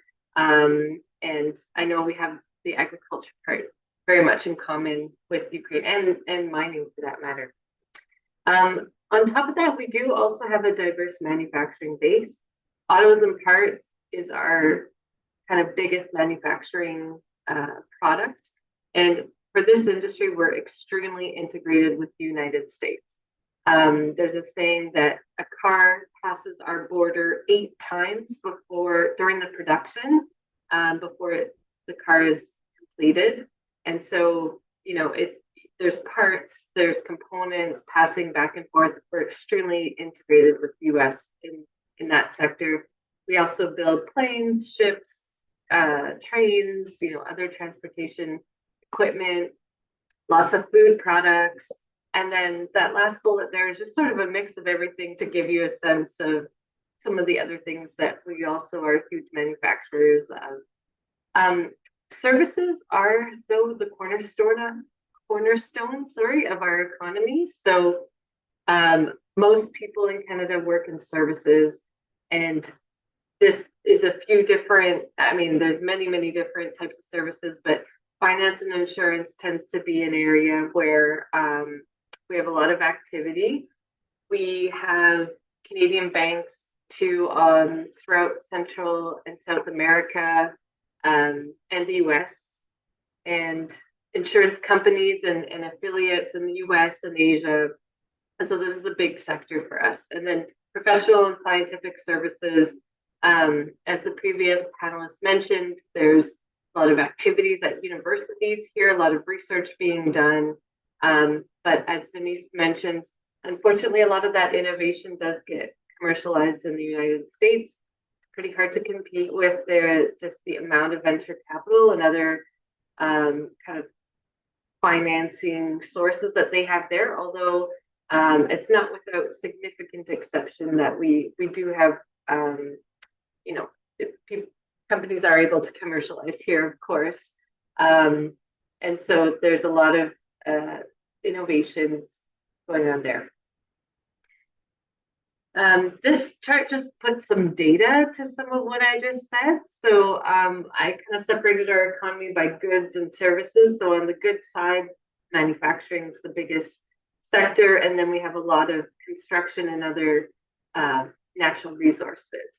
Our utilities are, there's a lot of renewable energies, particularly hydro. We have major hydro facilities, you know, both on the west and central Canada and on the east. So that's pretty major. And then we also have nuclear power, a few others, natural gas. And then on the services side, there's a lot of different large sectors. The biggest one being public administration, health, education, kind of public services, but finance, insurance, and real estate is a very close second. And then you can see the rest there. And a lot of them, such as transportation, warehousing, wholesale, those are actually quite tied to our natural resource industry. So even if you look at some of these services and say, oh, that's a services-based economy, you're not wrong, but a lot of this is driven by our natural resources as well. So Canada is very trade focused. And, you know, if you ask people, just random people from around the world, what they think about trade, of course, you'll find a very mixed feelings, and it wouldn't take you long to find someone who would say that trade is bad. But it would be hard to find someone who said that in Canada, or it would take you a bit longer, because in general, through our, you know, public surveys and whatnot, we've seen that Canadians generally have a very positive attitude towards trade. They recognize that as a smaller economy, we really need that to be able to reach a larger customer base, to scale production, to attract investment, etc. So in general, there's a pretty favorable view of trade in Canada. And in a way, it's no surprise that, you know, exports support 1 out of every 6 jobs in Canada. It's pretty important to our prosperity. We don't have one of the largest populations in the world. We have about, I think it's around 40 million people. So it's 0.4% of the world population, but our trade accounts for 2.4% of world trade. So we really kind of punch above our weight when it comes to our global integration in other economies.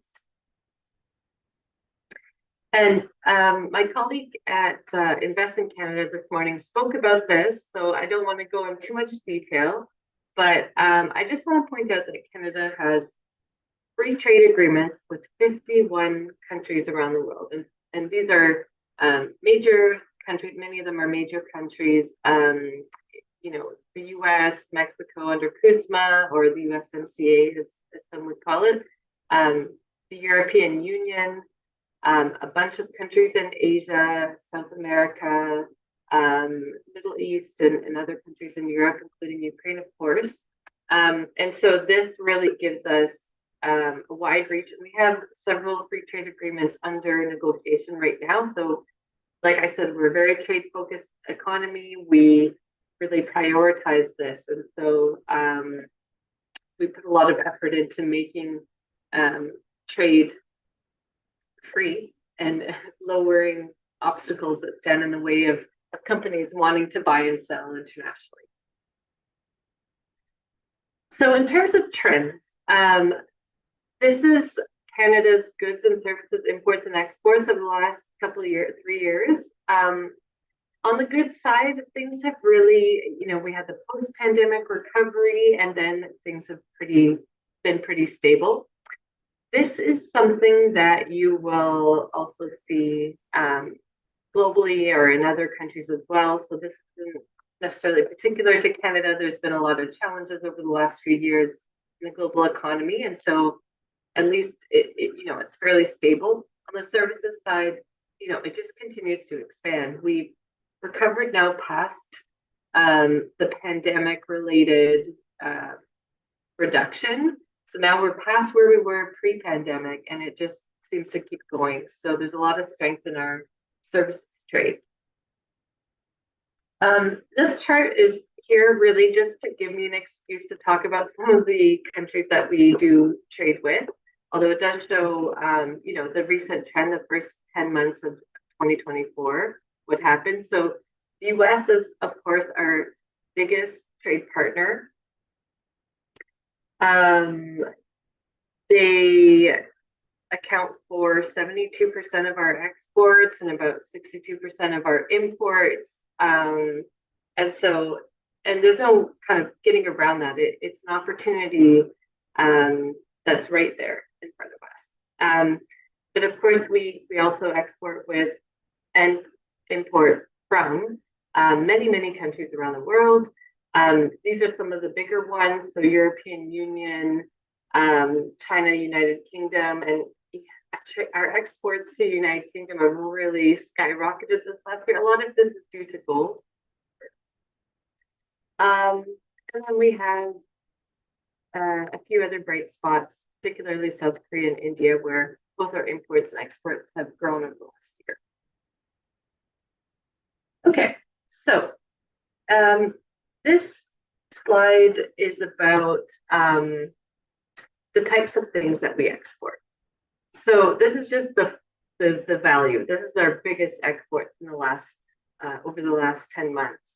So energy products, particularly oil and gas, really skyrocketed. We sell a lot of crude oil to the US, but earlier in the spring, we actually completed the construction of a major pipeline that now allows us to export oil to countries in Asia and South America, and actually the US too.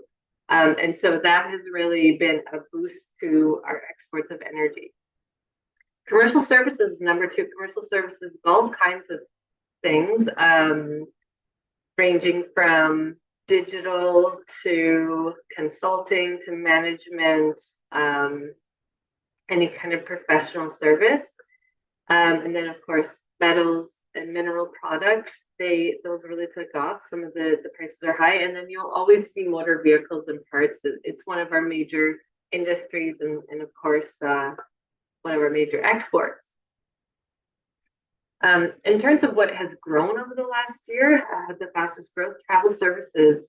That's Canada exporting travel to foreigners, or as you could say, citizens or residents of other countries coming to Canada to visit, whether it be for school or vacation. That really expanded in the last year.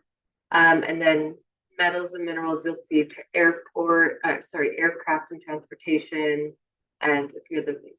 These are the top fastest growing this past year. In terms of what we import, consumer goods is number one. So you might have kind of noticed something by now, and that is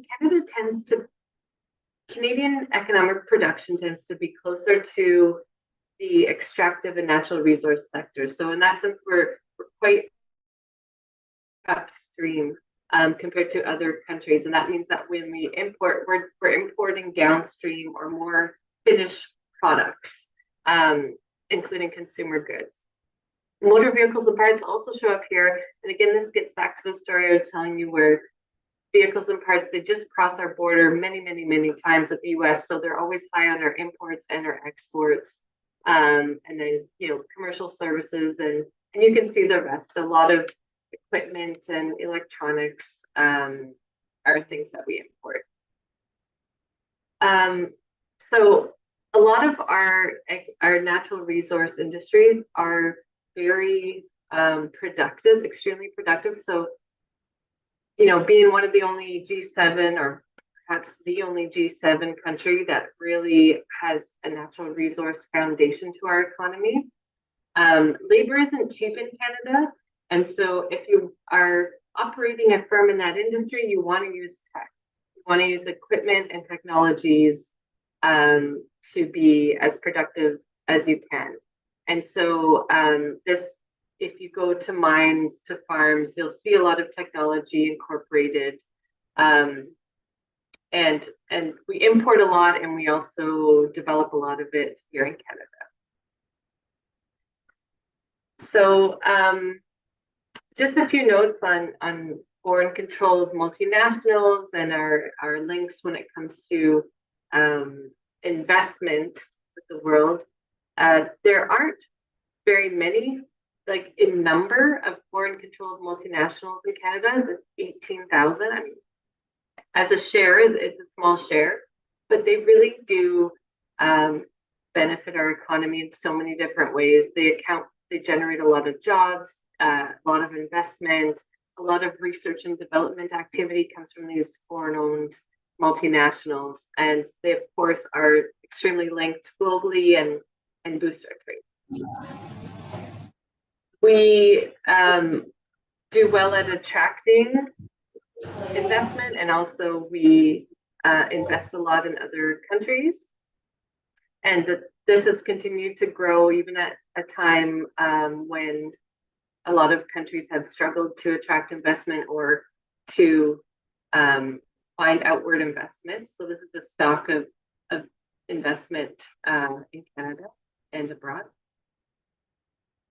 And this just shows that we've been successful in attracting inward investment. So we're kind of number 2, depending on what year you look at, in terms of our stock of foreign direct investment as a share of GDP.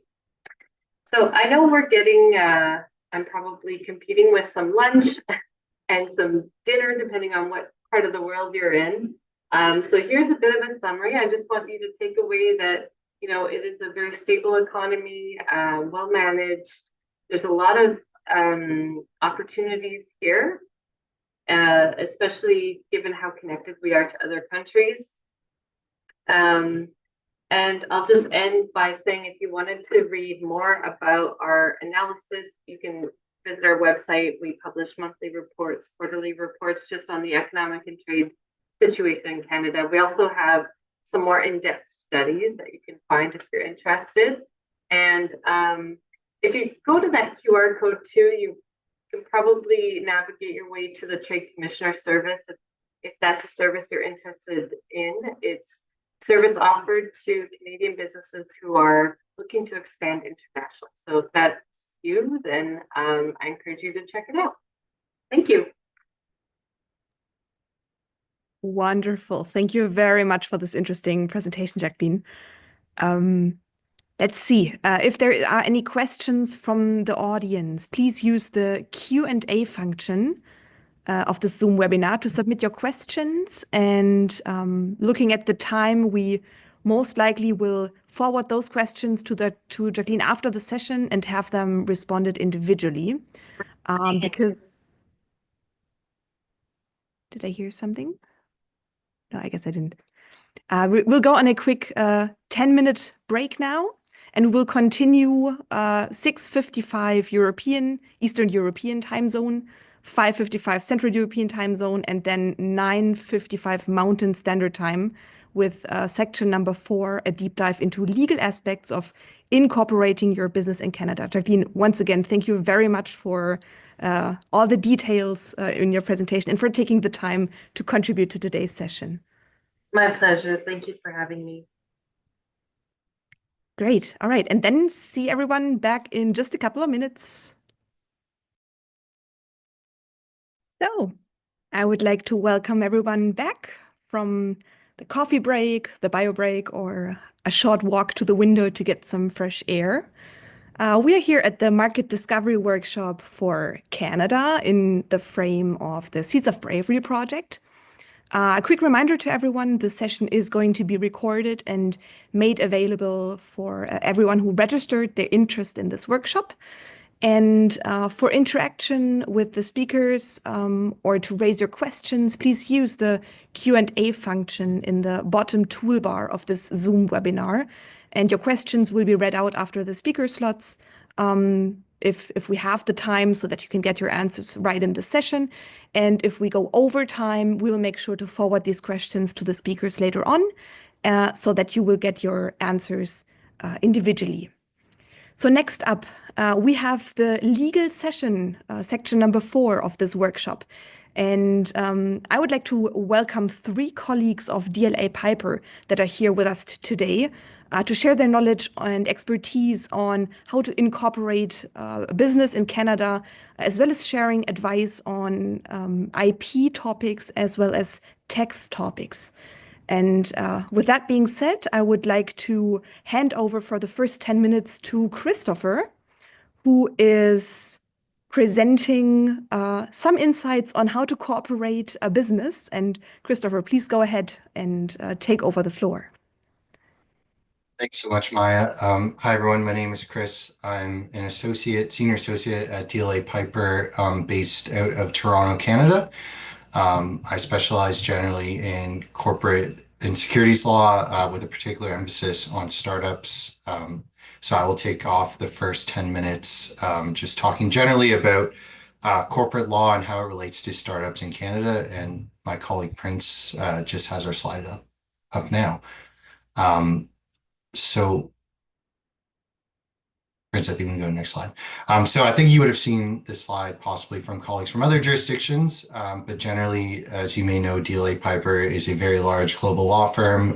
We're located in 40 plus countries around the world with over 90 offices and thousands of lawyers practicing in some of these various sectors. And this kind of just gives an idea of the broader presence. Within Canada, we have over 280 lawyers practicing in over 50 practice areas out of 5 offices, Montreal, Toronto, where I'm personally located, Edmonton, Calgary, where my colleague Prince is located, and Vancouver, where my colleague Tyson is located.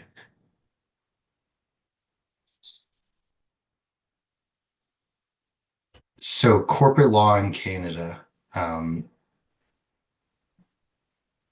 I guess generally, we've put together this discussion under the assumption that you're looking to understand how to grow and build your business and move to Canada. So when expanding your business into Canada, the first decision you would probably make is how you would structure that business. And there are various options available to companies from Ukraine or other jurisdictions in how to form their Canadian entities. Generally, as I've set out here on this slide, you can set this out into 2 types of categorizations. The entity could take the form of an extra provincially registered foreign company or a foreign branch, which is essentially akin to the Ukrainian company operating directly in Canada. Or you could form a separate entity, whether that be a sole proprietorship, a partnership, or a corporation.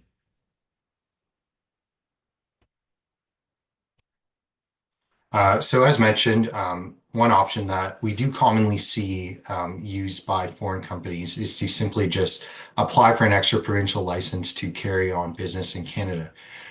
Typically, we would see foreign companies take this approach if they conduct limited business in Canada, perhaps sell into the country, or have a couple employees in the country but don't really want to establish a permanent presence.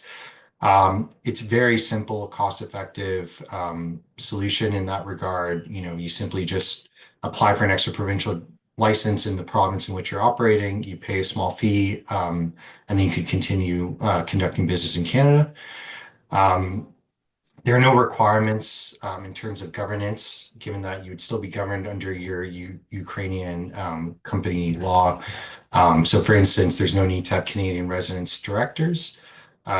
But the flip side of this is that given that there's no separate entity in Canada, it means that the parent company from Ukraine is directly subject to Canadian laws and legal liabilities. For instance, you would be required if you have a foreign branch in Canada to file Canadian taxes.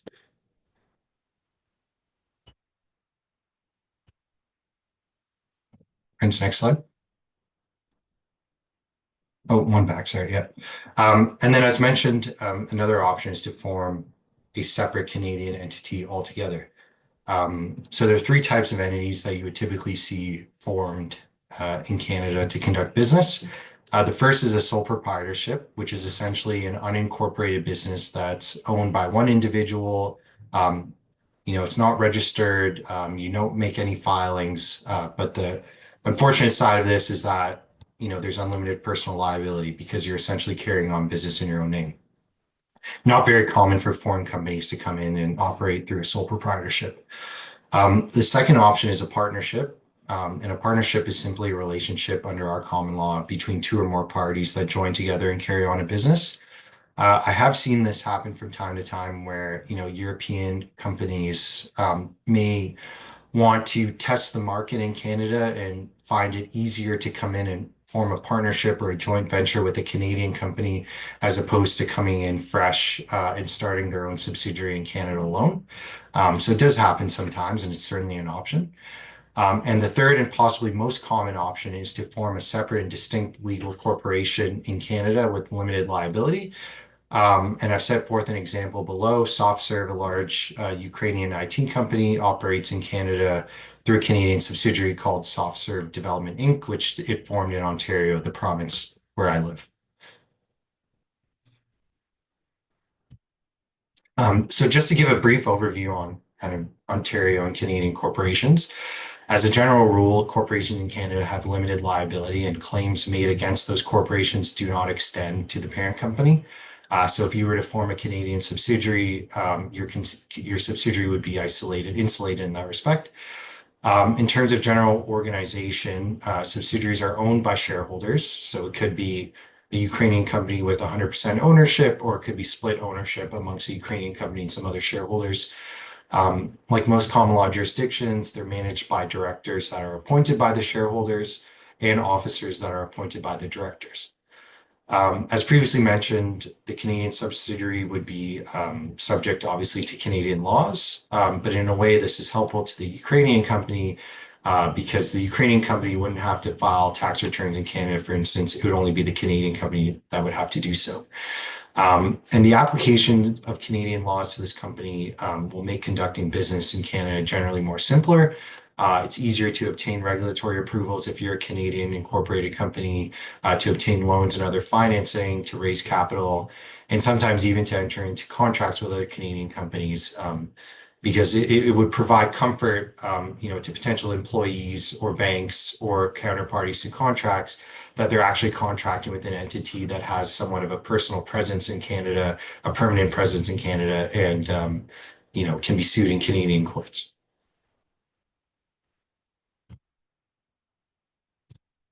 So where to incorporate? So Canada is divided into 10 provinces and 3 territories, each one of which has its own individualized business corporations regime. So it's a bit complicated. Generally, companies can be incorporated either federally under our Canada Business Corporations Act, which applies across the country, or in any one of those provinces and territories. Companies that want to carry on business in multiple provinces or in foreign countries will generally incorporate federally because it'll allow those companies to use their name across the country and to operate across the country subject to receipt of certain licenses. However, the con to this is that under our Federal Incorporation Act and some similar provincial acts, there's a director residency requirement, which requires at least 25% of the board of directors of the company to be Canadian residents. This doesn't apply in certain provinces such as Ontario, where I'm from. So some foreign companies that operate Canadian subsidiaries will incorporate in a province where there's no residency requirement, so that there's no need to have, an employee or a trusted individual on the ground to serve as a director. And instead, the head of the company in Ukraine, some of you individuals would be able to serve in that role in Canada.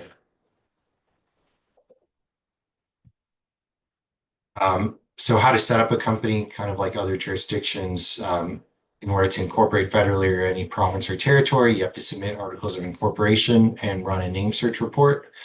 Articles of incorporation will generally comprise of the following points. You'll need to choose a name, although in some jurisdictions, if you don't choose a name, you could simply be provided a numbered company that you can operate under.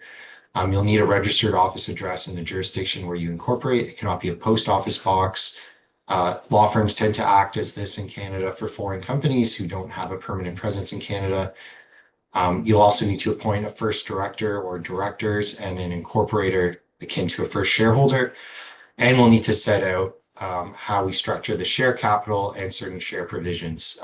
So if you're just incorporating a subsidiary to solely operate in Canada, we would typically see common shares held 100% by the Ukrainian parent company, but in some other instances, it might make more sense to have different types of shares with different terms. And then after incorporating, the company will have to attend to various organizational matters, including appointing officers, approving bylaws, setting banking authority, and issuing shares. And then the last point I'll leave off on is financing generally. This may not be fully applicable to some of your companies, but there's various ways that you can finance this new company if you were to incorporate in Canada. If it's going to be solely owned by the Ukrainian company, typically we would see a capital contribution made by the parent co down to the subsidiary, and this could be in the form of equity or debt. In a world where you want to form a Canadian company that you only partially own and you want to raise capital in Canada, there are various forms of seed financing rounds that startups would typically use in Canada, using instruments such as convertible notes, simple agreements for future equity or safes, preferred shares, and sometimes common shares. And typically these would be raised either through friends and family rounds at the outset from angel investors or large venture capital funds, or even through certain crowdfunding initiatives. Okay, and I think that was it from me, and I'll pass it over to Tyson now, who could speak to IP law in Canada. Thanks, Chris. Nice to meet everybody. Thanks for having us today. My name is Tyson Grattan. I'm a senior associate here at DLA Piper Canada. I'm located in our Vancouver office. My practice is mostly commercial and regulatory, doing a lot of work in software and entertainment media, working a lot with startups. Thanks for having us. You can go to the next slide. So I'm going to be chatting about intellectual property rights and some of the unique aspects of Canadian law. Generally speaking, Canada is a signatory to the various international treaties relevant to copyright, the Berne Protocol, trademarks, Madrid. We're pretty much on everything, and things are fairly homogenized, although there are a few unique wrinkles. When we're talking about intellectual property rights, just to kind of level set here a little bit, the rights that are on the slide here are pretty much what we're talking about. They include registrable rights. That means rights that you're able to register your ownership of them or your license to use such rights with the government. In Canada, everything's handled federally by our Canadian Intellectual Property Office, and intellectual property laws are homogenized in Canada since it's a federal matter. So just like everywhere else in the world, we have copyright, trademarks, patents. Industrial designs are something that's a slightly unique. Different jurisdictions call these different things, but essentially it's a protection for how something looks.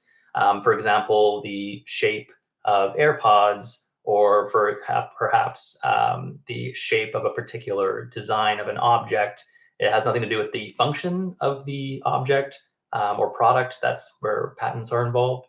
Industrial designs simply serve to protect the design of an object. There are other types of registrable rights in Canada for very specific things like integrated circuit topographies. There's some rights regarding creating new species of plant and other geographic certifications. But the main things we're talking about when we're dealing with our startup clients are primarily copyrights, trademarks, and patents. We'll talk a bit more about copyright because that's the biggest one.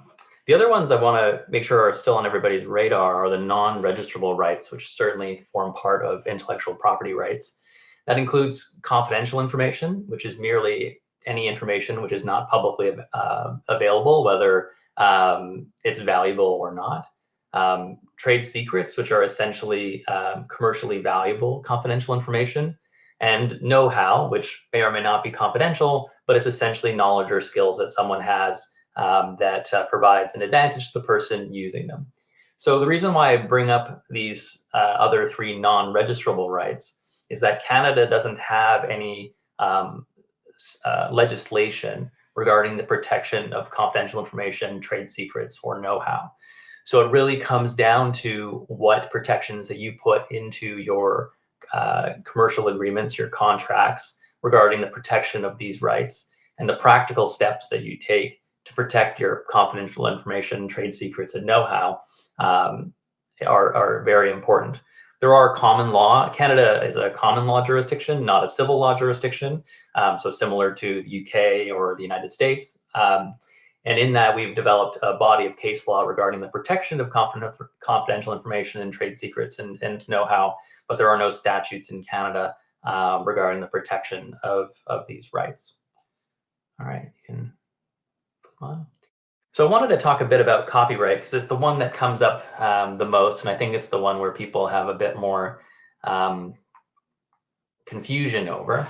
And one of the biggest kind of points of confusion I get, at least in my practice in the entertainment media space and the software space, is that copyright protects the expression of an idea, not the idea itself.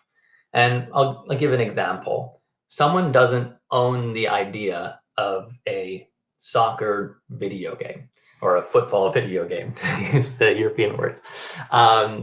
They would own their particular version of a football video game. For example, EA certainly owns FIFA. However, the idea of creating a video game that involves football or association soccer is not something that anybody specifically can own. The same thing goes in the case of a movie, for example. Someone would certainly own the script and the copyright in the script, which is the expression of an idea, but someone wouldn't own the general idea of, young woman who works at a magazine in New York City goes home to her rural American town and for Christmas and gets reacquainted with family and friends. This general idea itself is not protectable. So that's a really important thing to think about in terms of the limits of what copyright protects. In Canada, in most jurisdictions around the world, copyright arises the moment the work is fixed, and that means once you essentially write it down or type it into a computer or take it out of your mind and put it into some kind of fixed form.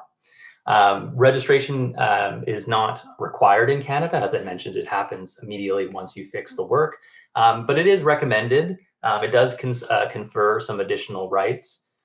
Importantly, it gives you presumption of ownership over the work.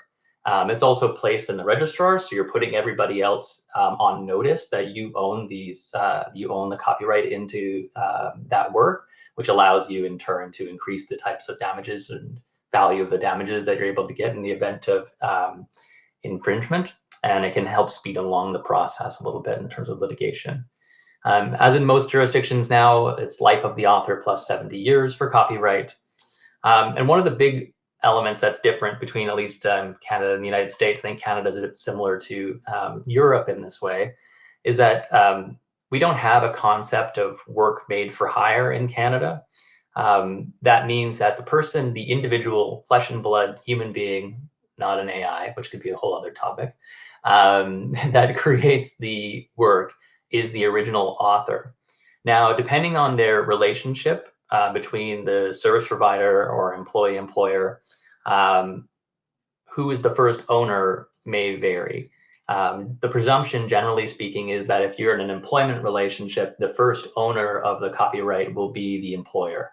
Where in an independent contractor relationship or a business-to-business relationship, the assumption is that the service provider is the first owner, unless you have a written agreement which provides either a license or an assignment of those rights to the customer or to some other third party. All licenses and assignments in Canada need to be in writing. At least exclusive licenses need to be in writing, and all assignments need to be in writing and signed by both parties. So it's very important to have a written agreement which sets out the parameters of what either you're licensing or what you're assigning. We do have a concept of moral rights in Canada. There's simply two of them. One is the right to be associated with a work. So the author to have their name attached to their work or their preferred nom de guerre, associated with the work, or to remain anonymous, and the right to the integrity of the work. Now, the right to the integrity of the work is the element that is a bit tricky. It's essentially the author's right to the integrity of the work means that someone can't demean the work, destroy the work, or change the work so fundamentally that it would bring the author or the work itself into essentially disrepute. That's obviously very vague. And so whenever a company is hiring someone either as an employee or a contractor or a service provider to do work for them, deliver work product, which the company intends to protect the copyright, it's really important that moral rights are waived in favor of the company. It's very, very important to avoid the gray area of what the heck the right to the integrity of a work even means. Which leads me to my next slide about written agreements. So I just mentioned that it's super important to have written agreements with your contributors. And before I kind of dive into these slides, which have a lot of text on them, just kind of want to give you an example from my own practice that I was dealing with in the last few weeks. I have a video game client that had a hit video game that came out a few years ago. And they came to us because they got approached by a big US film and television studio. They're like, hey, we love your game. We want to create a TV series, an animated TV series based on your game. Let's do this deal. And so this client comes to us saying, hey, help us negotiate this deal. And as we're negotiating the deal, obviously the studio needs to have assurances that our client is able to license the rights to create the TV show. And as part of that, they ask for something called chain of title, which is essentially proof that you own a piece of intellectual property. And in this process of trying to dig out the chain of title, we discovered that the client didn't have any written agreements with any of the contributors to the video game.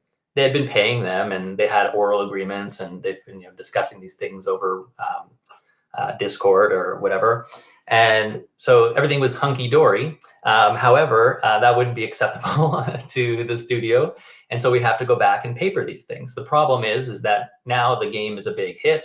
Some of these people know that one of these big studios is knocking on the door, and now they have the ultimate leverage. And a few of these contributors, when the company came asking, hey, can we simply paper the agreement that we have all been operating on for the last 8 years? Some of them said, sure, no problem. I want a signing bonus of $2 million, and I'll sign your paperwork. Not great. And essentially, the only thing the company can do in these circumstances is either walk away from the film and TV deal because they essentially don't have the rights to do it, or two, negotiate some kind of payout. And at that point, you have essentially no leverage whatsoever. And it's a very difficult position to be negotiating from. So it's very important, and we always appreciate that the last thing startups want to do is go and spend a bunch of money on lawyers. However, there are certain core aspects, some of the core aspects that Chris is talking about, some of the core aspects that Prince will be talking about on tax, and the IP aspects where it is really important to get these things right up front. And it's important to be penny wise and not pound foolish on some of these things. So cognizant of the time, I'm just going to quickly talk about some of the key things that need to be in these written agreements. I think maybe these slides will be provided. I know the presentation is being recorded, so you'll have these if I don't touch on all of them. Obviously, key points: who owns the work product? What is the work product? You need to properly define that. Whether the work product will be assigned or whether it'll be licensed. And if it's going to be licensed, what are the license terms? Is it exclusive? What's the territory? Can they only use it in particular types of media, specific types of uses? Does it expire? Can it be revoked by the party giving the license? Can the license be transferred or sub-licensed? Is there a revenue share or royalty attached to it? What's going on with moral rights or crediting?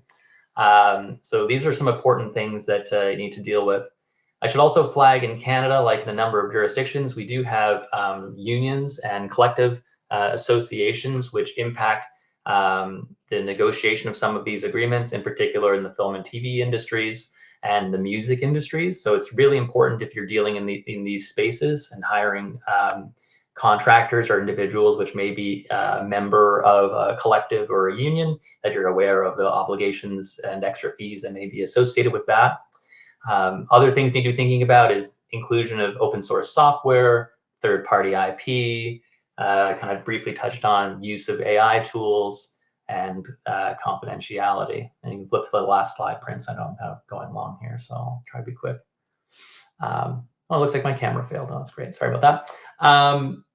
And importantly are some of the legal aspects. Obviously, you're going to need some reps and warranties in your agreement saying that the service provider has all the necessary works to provide the assignment or the license that's discussed in the agreement, that the work is original, doesn't infringe on the rights of third parties, and that all the contributors that have entered into written agreements throughout the entire chain.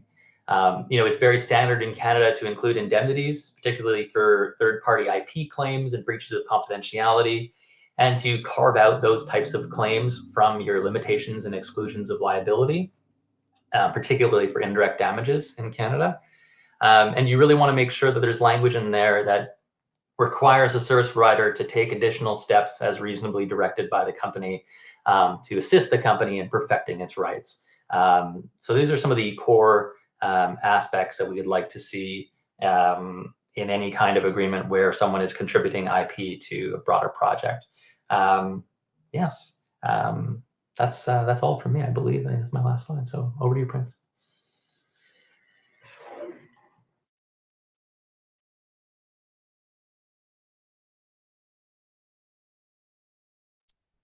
Hey everyone, sorry, I was on mute.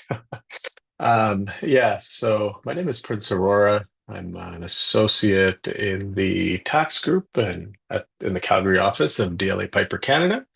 My practice focuses primarily in transactional tax, so advising clients on like the tax aspects of domestic and cross-border M&A, as well as corporate restructuring and reorganizations. So I'll be taking you through very generally some of the tax credits and I guess tax incentives when it comes to our discussions today. And thank you to Tyson and Chris for presenting as well. So briefly, one of the way Canada kind of subsidizes certain activity is by way of research and development, or subsidizes research and development is through a longstanding credit known as the Scientific Research and Experimental Development, or SR&ED. So practically speaking, SR&ED activity often occurs at any organization that is responding to required product and process changes driven by either internal or external factors. In other words, whenever an organization does something different from what they are typically accustomed to, a potential for, a SR&ED credit exists. Then you have to obviously delineate the SR&ED activities from routine activities. The organization would identify which of these changes they encountered were difficult or challenge them with respect to their internal level of expertise and knowledge. There are two ways a Canadian business can benefit from this credit/program, as you can deduct the SR&ED expenditures from your current year income or carry them over to deduct them in the future tax year. So generally, for a non-CCPC, and so you might ask me what a CCPC is, it's a Canadian-controlled private corporation that's resident in Canada, and it is not controlled directly or indirectly by one or more non-resident persons. So for the purposes of this overview, I've just assumed that we're dealing with non-CCPCs. So generally, it's a 15% non-refundable credit on SR&ED expenditures that can be applied against federal tax payable. It can be carried back 3 years or forward 10 years, again, to be applied against federal taxes owing. Some of the things that it doesn't include, it's market research or sales promotion or commercial production of a new or improved material, device, or product, or the commercial use of a new and improved process. So just any kind of marketability or commercial aspect will generally not be a SR&ED expenditure. So what are the requirements? So in order to qualify, the particular project must be conducted within Canada. What a particular project constitutes as SR&ED depends on the following 5 questions. Was there a technological risk or uncertainty which could not be removed by routine engineering or standard procedures? So this has to be something novel. Did the person claiming to be doing a shred formulate hypotheses specifically aimed at reducing or eliminating that technological uncertainty? Did the procedure adopted accord with the total discipline of the scientific method, including the formulation, testing, and modification of hypotheses? Did the process result in a technological advancement? And then lastly, the most important part, often tax authorities will come back with this question just because some taxpayers don't keep a detailed record of the hypotheses tested. And then obviously a metric or a report in where how those results are reported and what's being kept as the work goes on. So eligible expenditures include, and this is just generally labor, contractors, materials, and overhead costs that directly relate to and commensurate with the needs of the activity required to attempt to resolve the technological uncertainty, obstacle, or challenge. And then lastly, some other credits that are available are, I guess, layer on top of the federal shred credit is the provincial and territorial research and development tax credits. So they provide tax incentives to taxpayers that also carry on research and development activities in a province or territory. So when you're thinking of kind of like your situs or where you'd want to incorporate, you know, certain provinces will make it a bit more, they'll incentivize you to set up shop there. An important factor in these credits generally apply depending on where, obviously, like I said, where your business is based in Canada. So it can often be a determining factor. But unlike the federal credit, these credits, the provincial and territorial credits, usually apply to the expenditure carried out in the respective province or territory. And then lastly, the interaction with the federal credits is that in particular, the reduction of the federal, so you have a federal pool, which is deductible for the shred expenditures. So if you get a provincial credit, that will deduct from the federal. And then essentially the provincial credit is offsetting expenditures being claimed at the federal level. The government doesn't want you to be double dipping for essentially the same kind of activity. But I think that kind of takes us to the end of our presentation. So subject to any questions, happy to answer them.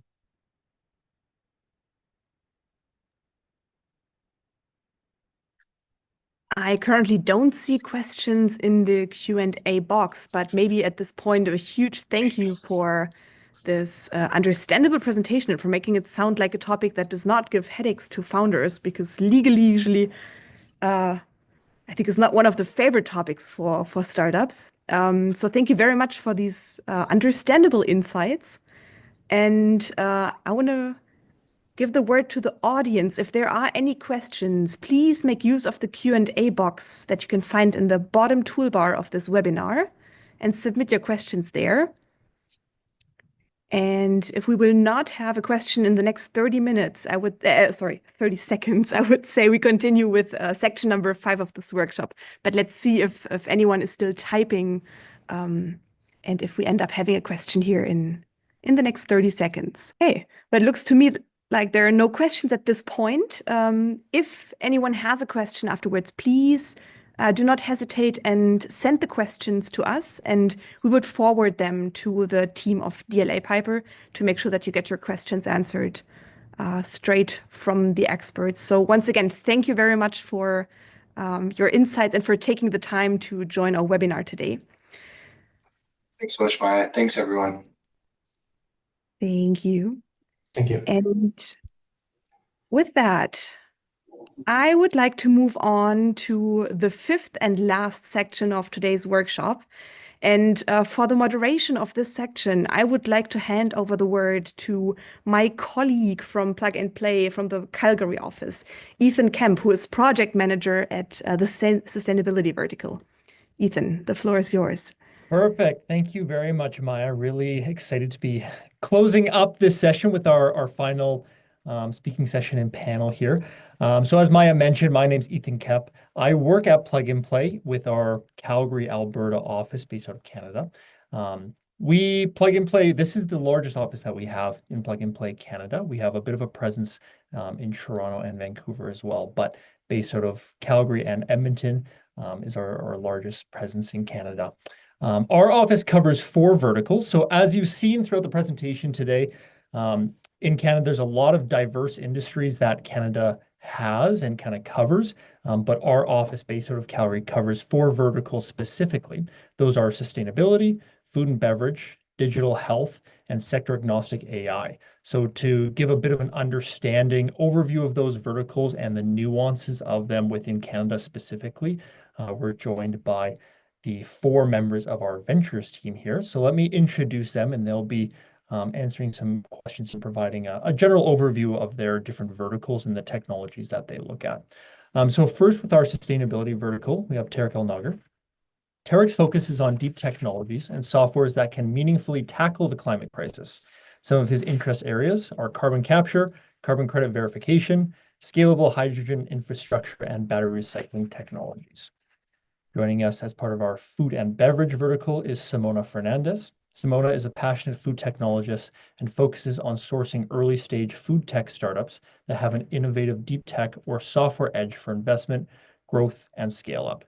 She has over 5 years of experience in the food processing industry with consumer science, sensory evaluation, and food safety that correlates to her desire of small companies gaining recognition and investment.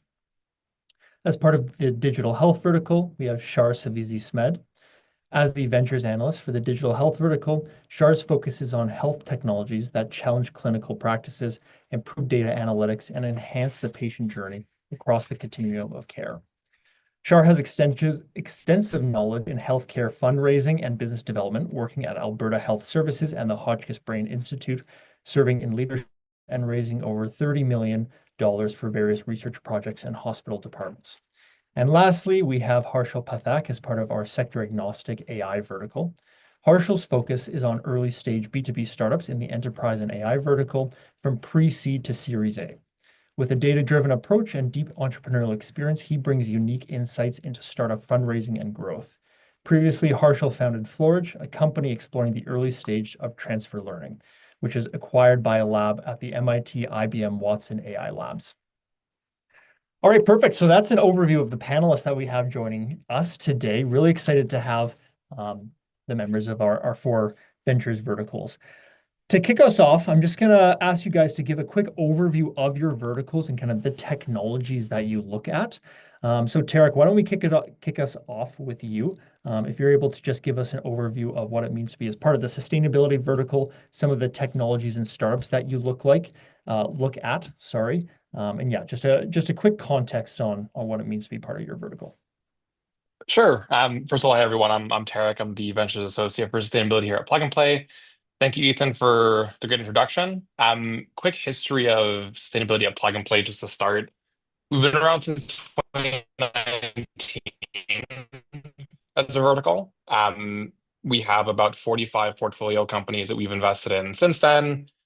Early stages, we were kind of mostly a pre-seed fund investing out of our CEO's family office. We've since then evolved into our first fund earlier this year. Generally, as a vertical, we'll look at anything that's either climate or sustainability related, anything to do with decarbonization.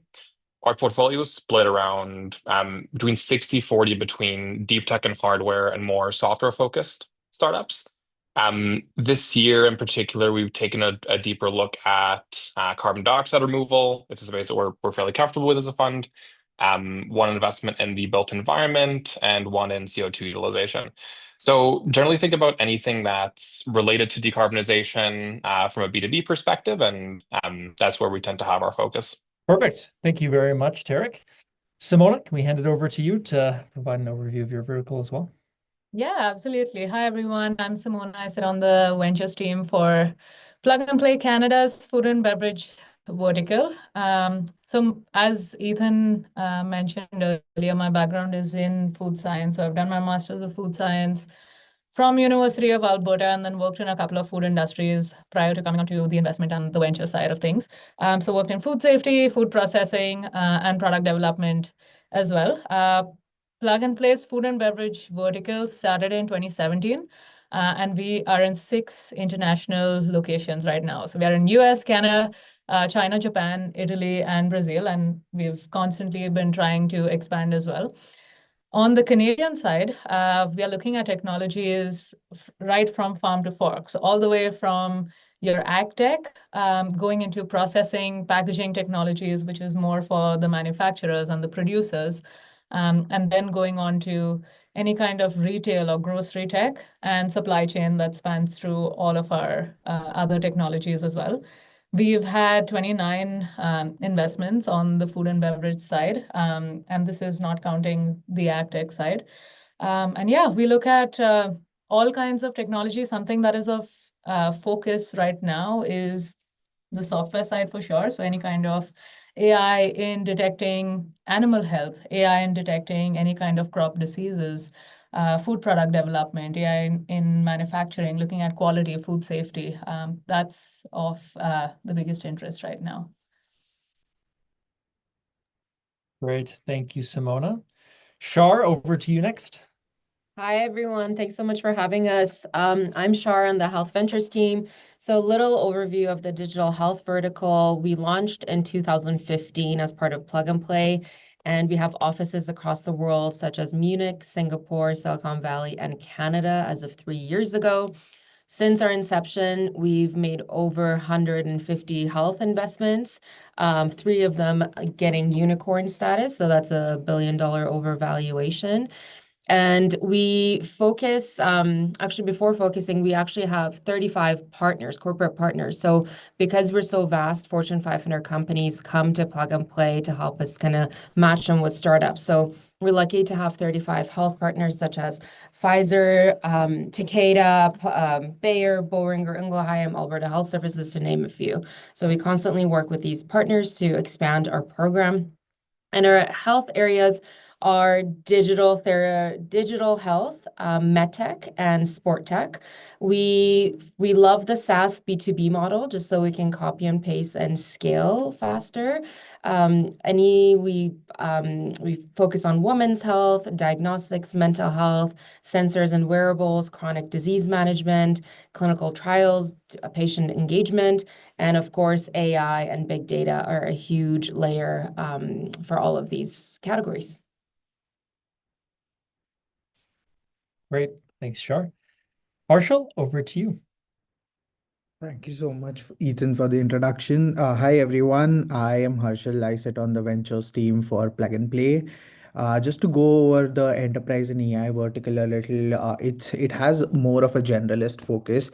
And as you know, most of the companies in today's age are AI companies, or at least they call themselves AI, but we kind of focus ourselves into certain verticals within AI as well. So my focus here is majorly into fintech, travel tech, also a little bit on the hardware and electrical industrial equipment side. And just to cover a little bit on our focus areas and what we like to see, it's on the electrical front, it's anything that increases efficiency or any IoT devices and IoT systems that are in place. So definitely something, edge computing is something that we look at and is of interest. To talk a little on the fintech side of things, embedded finance, embedded insurance, also AI-driven analytics within a lot of these industries is of interest for us. On the travel tech side of things, anything relating to improving turnaround times, improving the customer experience and the passenger journey is something that we look at closely. We work with some really good, amazing corporate partners. So WestJet, United Airlines, and a lot of airports such as Chicago Airport and Edmonton International Airport are ones to name a few. So yeah, that was a little on the enterprise and AI vertical. Great. Thank you very much, Harshal. Okay, so we've done an overview of the 4 panelists. Hopefully that provides some context on the kind of technology areas that our team looks at out of our Alberta office. Next thing I want to dig into a bit more is just what specific technologies we're looking at within each vertical within Canada specifically. Harshal, maybe I'll pass it over to you first. AI has been getting a lot of attention in recent years, so maybe the one that people might be most interested in hearing. Don't mean to throw shade at the other verticals, but a lot of attention on AI right now. I'm curious, what are the kind of technologies that you're seeing are getting the most interest or investment right now within the AI space within Canada specifically? Absolutely. So to talk a little on the technology side, I think AI in itself is like a widespread technology for itself, but there are some core areas which are more on the venture backable side. So anything that pertains to infrastructure AI, so infrastructure for AI, and I think we've had good luck with investing in Grok, which is one of the leading infrastructure AI companies within the industry.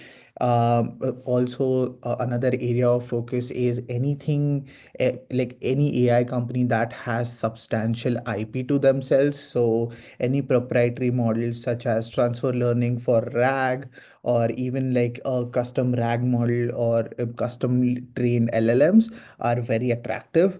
Or anything that also enhances the operational efficiency for a lot of like these verticalized industries. So vertical AI is definitely that something that we are looking at. A major kind of intersection that has been popping up recently and is like kind of growing in interest is cybersecurity.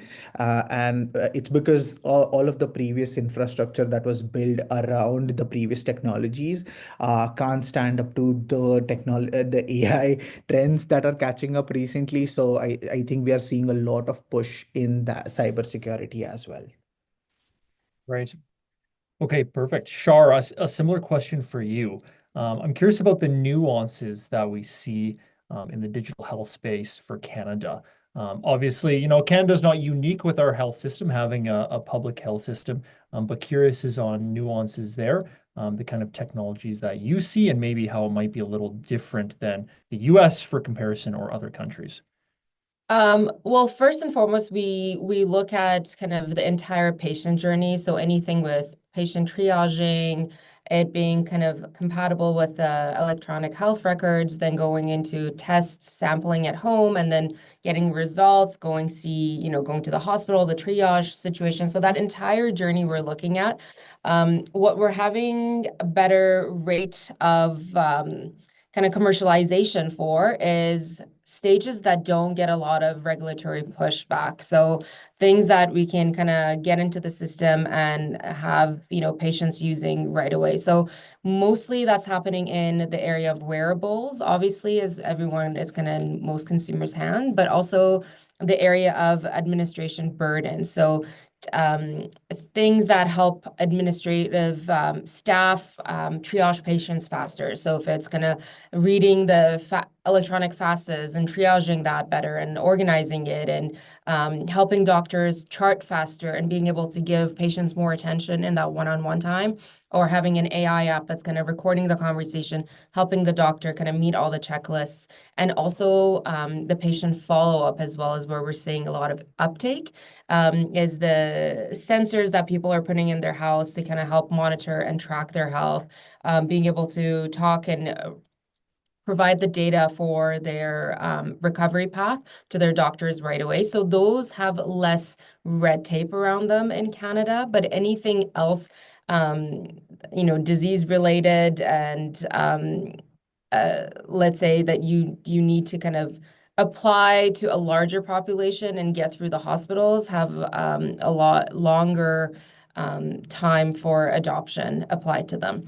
And then the difference between US and Canada mostly is around insurance and insurance for healthcare. So there's a lot of kind of startups that are having more luck being adopted into insurance packages in the US, such as kind of fertility packages or your likelihood of getting cancer. So in the US, patients can now get tested to get pre-approved for insurance. So, likelihood of getting cancer or likelihood of you being infertile, and getting a little bit more customized. That might not be so ethical in Canada, but in the US, we see a lot of that customization happening on the insurance play. and employer benefit side. Yeah, great. Thanks, Char. I think that's definitely an interesting aspect for a few of the verticals like health and sustainability as well, just highly regulated industries. There's a lot of nuance to any country you go to that you kind of need to understand when launching a new technology or a new startup. On that note, Tarek, curious on your end. Again, the technologies you're looking at, and maybe any nuances that you see within Canada. Joining the call, other founders. Our location in Calgary in Alberta is, is my internet okay? I might turn my camera off just so my voice is clear. Okay, just nuances in Canada. We're very oil and gas and energy focused in Western Canada, so that's a big focus on our sustainability vertical. But Tarek, I'll pass it over to you on nuances that we might see within Canada and the technologies that you're kind of looking at within the sustainability vertical and for Canada. Yeah, I think I'll start with the second part of the question first on what's interesting. I think it all comes down to the biggest problems that we're facing from a climate, decarbonization, and electrification perspective. And so some early things that come up are, the path to net zero and the path to net zero profitably, creating the same products at scale that are cheaper, higher quality, faster products, for example. I think that's ultimately the priority when it comes to making investments in the climate space. Additionally, we have things like clean building materials construction, producing clean chemicals, and handling the increased kind of electrification of all this new capacity that we're adding to the grid. So kind of moving electrons around in a smarter way. So lots of exciting work in carbon dioxide removal, lots of interesting new pathways coming up that are very scalable, quite low cost, but still very high accuracy. And so we're able to more accurately verify the carbon that we're drawing down from the atmosphere. From a transacting perspective with carbon markets, there's a lot of work being done in increasing transparency, enabling the origination of high quality credits, enabling their sale. And so tons of work that we're doing to understand that space. There's a bit of exploratory work also on kind of the intersection of AI and climate. And so, foundation models for energy markets, for example, software that's helping consumers participate in the grid as opposed to just being on the receiving side of energy. I think that's also quite an interesting space. As far as Canada in particular, just kind of bridging those interest areas with some of the nuance here, I think we're obviously, historically been extremely resource rich. So from an oil and gas perspective, tons of, the best companies kind of in that space. Also from a critical minerals and mining perspective, I think Canada is also kind of a global leader.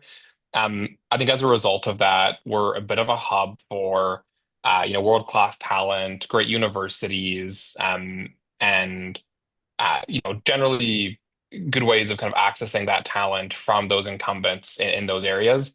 At the same time, because we have incumbents in oil and gas, in mining, there's tons of pressure on the organizations to decarbonize in intelligent ways. And so it's a bit of a corporate innovation-led journey where they're coming up with their own approaches to de-risk kind of early stage investment in technologies. So they'll have their own innovation teams. They'll come together in consortiums to pilot things at small scales. And all that's kind of, I think, finding its way into the startup ecosystem, and generally, making Canada kind of a decent place to gain some early stage momentum to, go from 0 to 1 on the energy side. Okay, great. Simona, you want to wrap us up with the food and beverage vertical on the technology areas that you're looking at, maybe any nuances on Canada as well?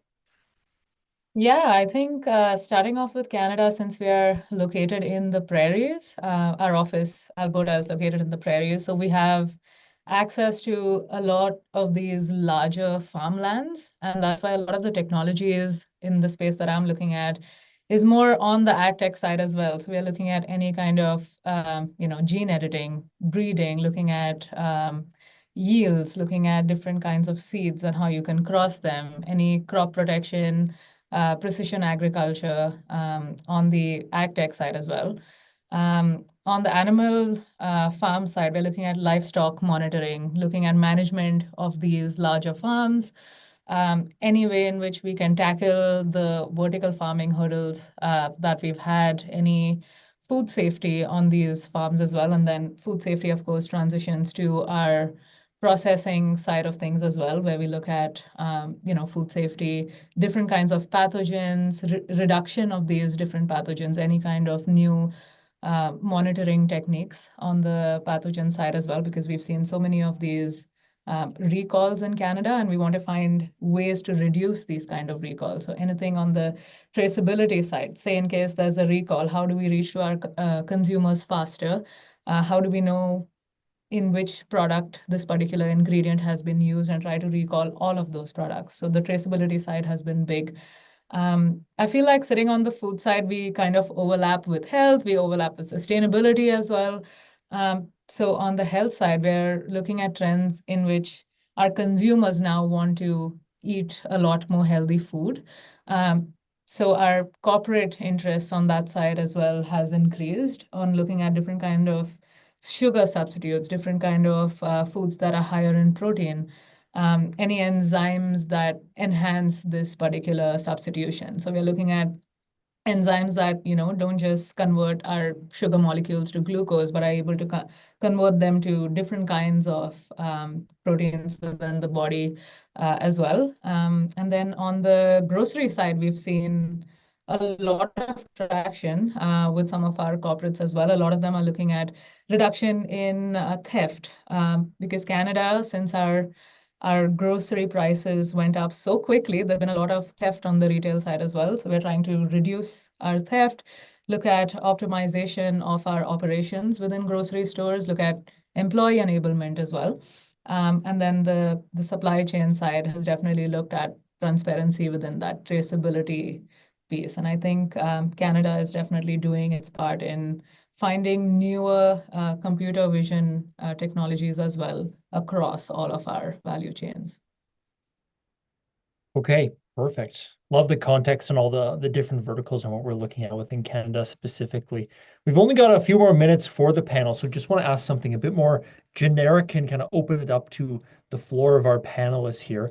But curious on any advice that you might have for new founders or founders entering Canada around what should you be aware of for Canada, maybe advice for these founders, and specifically what they should be aware of around raising capital within Canada as well. So I'll open the floor. If there's anybody who wants to jump in first on this topic, feel free.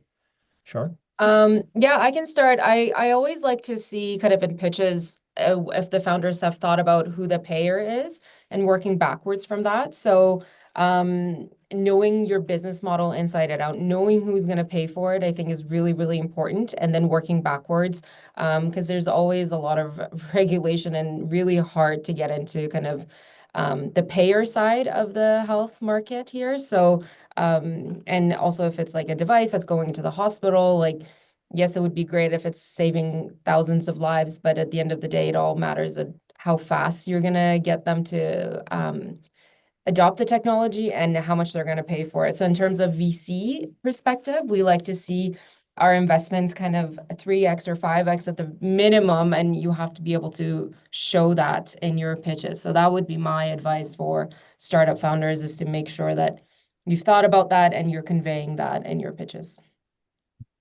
Yeah, makes sense. I mean, I'm by no means an expert at all in the health space, but I think that comes back as well to nuances between Canada and the US specifically. Having a privatized healthcare system in the US, there's different opportunities for payment and money transfer compared to Canada with a public system. Great, thank you, Shar. Tarek, I see you came off mute there. Yeah, I'll maybe just expound on a couple things that Shar said. I think first and foremost, before going down the venture path, make sure that the venture path is the path that you want to go down. What I mean by that is venture, just like any other kind of financing, is a product, and you have to make sure that you kind of fit the profile and you are willing to go down the venture route. What that means is you're aiming for an absolute home run. So you're looking for kind of 10x, 50x, 100x in your outcomes. And once you start to take on venture money, the expectation is you continue to do so, every kind of 18 to 24 months, depending on your stage. It's absolutely a great product, I think, for the right kind of business. But I'd say before sort of dedicating a ton of resources into that path, just make sure that's where you see yourself, as a founder kind of going, I think, direction-wise. The other thing I'll say is building relationships early in the ecosystem is extremely important. So, before necessarily marketing your raise, having a good idea of the funds that fit your thesis, having your Rolodex prepared of who you can get in touch with, and making sure that you direct your efforts as a founder effectively, meaning, you only reach out to the funds that kind of fit your focus area, and just making sure that you're kind of efficient from that perspective. And then the last thing I'll say about maybe Canada in particular is there's a ton of early stage accelerators, but I think will help you get from that 0 to 1 stage, whether that's on attracting talent or finding office space. There's tons of accelerators across the country that I think are specialized on that front. And so get acquainted with them, figure out the right ones that are a fit for you, and leverage all the non-dilutive funding that we have as a country to, kind of multiply any capital that you do raise. Typically, non-dilutive programs will look at what you've raised from private markets and kind of, match that either 1 to 2 to kind of 5 times, depending on the program that you go with. And so know that landscape and definitely leverage that if you're looking to get into Canada. Right. can do Yeah, that. I think something that Tarek, sorry, Herschel, something that Tarek hit on there, which I just want to mention a little bit as well, is just around venture capital and other opportunities as well. We've talked about this a bit throughout the entire session. Venture capital is one of the aspects, of course, on how startups in Canada can raise money, but there are other sources as well. Tarek mentioned non-dilutive or grant funding, which is something that we definitely see a lot in Canada. It is specific to each vertical, but there are a lot of different sources, either government or non-government sources, for startups to apply for funding, which doesn't require any equity. So they provide funding for you through different programs. There's also strategic funding as well, which is when different corporations will invest in your startup directly, which is typically an equity percentage that they get. But another source in comparison to venture capital or angel investing, things like that, where it's individuals with money they're looking to invest in startups are investing their personal capital. So there are other sources beyond venture capital available in Canada. Harshal, I saw you came on mute. We do need to wrap up here, but any last thoughts on kind of advice for startups entering Canada? Yeah, absolutely. And I think I just want to double click on Tarek's point here on the non-dilutive funding side of things is if you don't see a good fit with the venture market, Canada recently came up with a $2 billion AI fund to fund AI startups here. But a couple prerequisites on before you think about venture financing is think about the privacy aspect when you come into an AI space, because I think that's super critical. And also just make sure you comply with a lot of, so I think digital health has HIPAA compliance. For enterprise and AI, it's mostly SOC 2 compliance, and I think those are absolutely critical before you kind of go to market. And with that, I think in any kind of market, I think it is what you put in is what you get out of that market. And I think having a good, strong preliminary research before kind of exploring opportunities here is something that I would definitely advise here. So yeah, that would be it from my end. Perfect. Simona, I know you haven't had a chance to chime in on this topic. Any final thoughts from your end? Yeah, I think the rest of the three have covered most of it, but I would like to let the founders know that when you're meeting with a VC, come prepared. Get to know what their thesis is. Get to know what kind of stages they invest in, so that you're able to direct your conversation right from there. Understand your sector really well, the landscape, and also look at the strengths of your team. If you think you are a founder who's heavier on the tech side, maybe look for another co-founder that's heavier on the business, the marketing, the financial side of things, because we like to see a really well-rounded team as well when we are sourcing for our investments. And then leverage all of the non-dilutive funding, leverage all of the other fundings that you get, the capital matching that you have. And then, yeah, within Canada, just make sure you are ready with that deck when you meet the VC, and make sure that you've researched them really well so that they are interested in, going forward with you as well. Sometimes it's the founders that VCs like more than the technology in itself. So yeah. Perfect. All right. Well, we have gone a little over time with our panel, so we'll wrap it up here. A huge thank you to the panelists. Do just want to say as well, our team is always open to chat with startups looking to come to Canada and explore our market a little bit more. We do run accelerator programs for each of these 4 verticals that are open to international startups as well. So lots of opportunity across Canada and within Plug and Play. So always open. Feel free to connect with us, and we're happy to help out where we can. All right. Thanks again to the panel, and Maya, I'll hand it back over to you. A huge thank you also from my end to Ethan, to you, but also to all the other Canadian colleagues of Plug and Play for not only providing us with VC investor insights on the Canadian market, but also for sharing the industry-specific expertise. I think this was a very valuable addition to this workshop session. Very interesting, very insightful. Thank you very much for taking the time and joining today's workshop. Then Thanks for having us. Thank you. I have 2 more slides before we wrap up this workshop session here. To everyone in the audience, I want to highlight, and maybe Abby, you can help me by putting the link on the chat at the same time.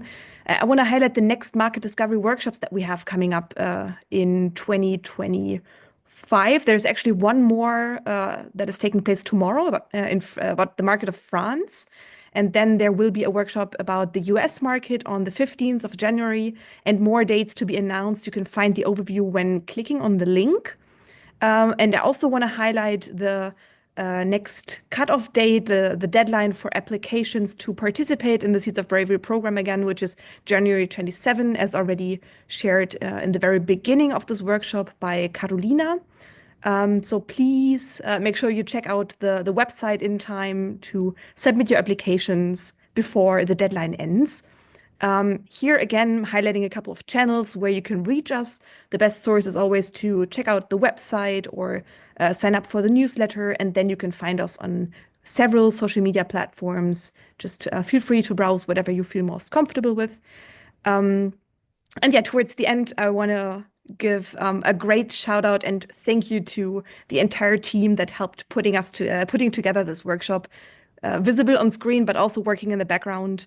Again, a very big thank you to all the speakers for taking the time to join the session and to contribute with their expertise. And also a huge thank you to the audience of Ukrainian founders, whether you're watching live right now or streaming the recorded session later on YouTube. We hope you gathered some valuable takeaways from the session, and please feel free to reach out to us at any time or also directly to any of the speakers afterwards if you have any questions. We are always happy to make a connection. And I would like to close the session by wishing everyone a wonderful day wherever you are or whatever time it is, and keep up the good energy. And in the name of the entire consortium of the Seeds of Bravery project, thank you very much for joining our market discovery workshop today on Canada. Thank you.